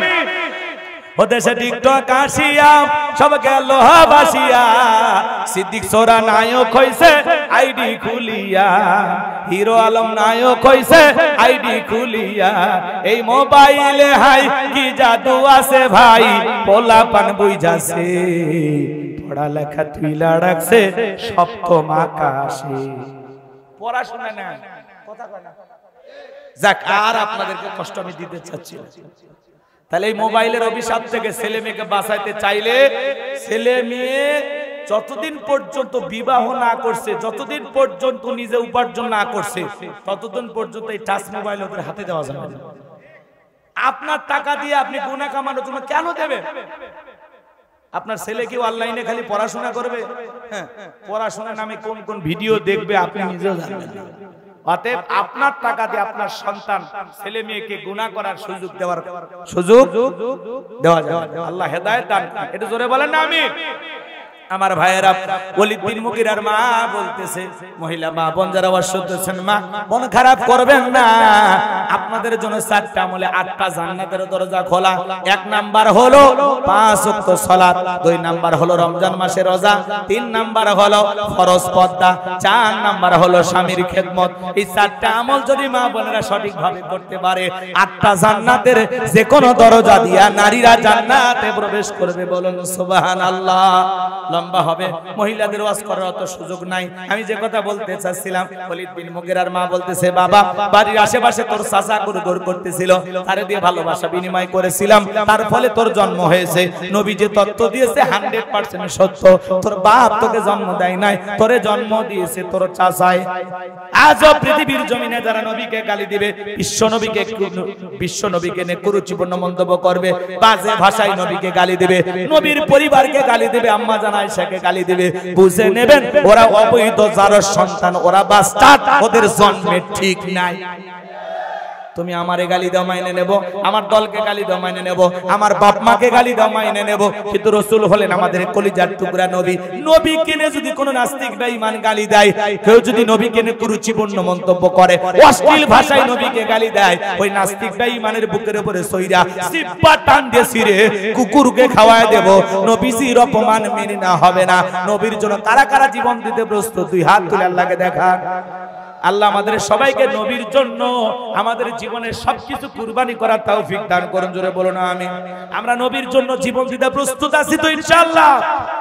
তাহলে নবীর সম্মান ছোট করে যে সমস্ত নাস্তিক বেঈমানেরা কথা বলে, ভালো করে বুঝবেন, যারা এই নবীকে নিয়ে কুরুচিপূর্ণ মন্তব্য করবে, আম্মা জানাই শাহকে নিয়ে গালিগালাজ করবে, বুঝে নেবেন ওদের জন্মে ঠিক নাই। নবীকে গালি দেবে যারা, অবৈধভাবে দুনিয়াতে জন্ম হয়েছে তারা। আলেমদেরকে গালি দেবে যারা, অবৈধভাবে জন্ম হয়েছে তারা। কথা বলে ঠিক কিনা? আল্লাহর কোরআনকে যারা অপমাননা করবে, আল্লাহর কোরআনের গায়ে যারা লাথি মারবে, এরা অবৈধ যারা সম্পদ। যারা আল্লাহর কোরআনের গায়ে লাথি মেরেছে মাসউদ বিশ্ববিদ্যালয়ের সেই কুলাঙ্গার, আমরা বলতে চাই ওই পা কেটে ফেলা হোক। আল্লাহর কোরআনের গায়ে লাথি মারা মানে এই পৃথিবীর 200 কোটি মুসলমানের বুকে লাথি মারা। কোরআনের অপমান মুসলমান মেনে নিতে পারে? কথা বলে না কেন? আল্লাহর কোরআনকে অপমাননা করছে, আল্লাহর কোরআনকে লাথি মারছে, এখন বলে ছেলেটা পাগল। লাথি মারার সময় ঠিক ছিল, এখন গ্রেফতার করা হয়েছে পাগল। এই অজুহাতে যেন নাস্তিককে আরো গুনাহ করার সুযোগ দেওয়া হয়। কথা বলে ঠিক কিনা? আমার ভাইয়েরা, মাঝে মাঝে আল্লাহর কোরআনকে অপমাননা করা হয়, আমাদের শক্ত ভূমিকা পালন করা লাগবে। আল্লাহর রাসূলকে অপমান করা, আল্লাহর কোরআনকে অপমাননা করা, এলা কখনো বরদাস্ত করা হবে না। উলামা ইকরাম দলমত নির্বিশেষে প্রয়োজনে মাথায় কাফনের কাপড়ে বেঁধে আল্লাহর এই জমিন, আল্লাহর দ্বীনকে প্রতিষ্ঠিত করার জন্য, আল্লাহর এই জমিন, আল্লাহর বিধানকে চালু করার জন্য, আল্লাহর এই দ্বীন এই জমিনে বাস্তবায়ন করার জন্য যদি কখনো ডাক আসে, বুকের তাজা রক্ত দিতেও কারা কারা রাজি? হাত তুলে রাখা। লিল্লাহি তাকবীর। আল্লাহ এই জমিনকে কোরআন আর ইসলামের জন্য কবুল করুন। জোরে বলুন আমিন। তাকবীর, নারে তাকবীর। নবীর পরে নবী নাই, সংসদে আইন চাই। নবীর পরে নবী নাই, সংসদে আইন চাই, সংসদে আইন চাই। আপনারা জানেন এই কাদিয়ানীরা, এরা হলো রাসূলের দুশমন। এরা নবীজের খতমে নবুয়তকে বিশ্বাস করে না। কথা বলে ঠিক কিনা? আমার নবী আখিরি পয়গম্বর, তিনি খাতামান নবিয়্যিন, এই কথা যারা বিশ্বাস করে না, এরা কখনো মুসলমানের কাতারে পড়ে না, এরা নিঃসন্দেহে কাফের। এই জন্য কাদিয়ানীদেরকে রাষ্ট্রীয়ভাবে কাফের ঘোষণা করা লাগবে। কথা বলে ঠিক কিনা? প্রস্তুত থাকা লাগবে। এই জমিন উলামা ইকরামদের জমিন, এই জমিন অসংখ্য আল্লাহ ওয়ালা প্রিয় গোলামেরা শায়িত আছে। বলেন আল্লাহর ওলিরা শায়িত আছে না এই জমিনে? এই দেশের 3.5 লক্ষ মসজিদের মেম্বারে দাঁড়িয়ে খতিব ইমামেরা বক্তব্য দেয়, সেই দেশে কোরআন সুন্নাহর অপমাননা, আল্লাহ রাসূলের অপমাননা, নবীজির খতম নবুয়তকে বিশ্বাস করে না। এই কাদিয়ানী সহ, হিজবুত তাওহীদ সহ এই যারাই এই দেশে বিভ্রান্তিকর আকীদা লালন পালন করতেছে, এদের বিরুদ্ধে সোচ্চার ভূমিকা পালন করা লাগবে। জনগণকে সচেতন করতে হবে। কথা বলে ঠিক কিনা? আল্লাহ আমাদের সবাইকে কোরআন এবং সুন্নাহ মোতাবেক চলার তৌফিক দান করুন। আজকের আয়োজনকে কবুল করুন। ওয়া আখিরি দাওয়ানা আনিল হামদুলিল্লাহি রাব্বিল আলামিন। আসসালামু আলাইকুম ওয়া রাহমাতুল্লাহি ওয়া বারাকাতুহু।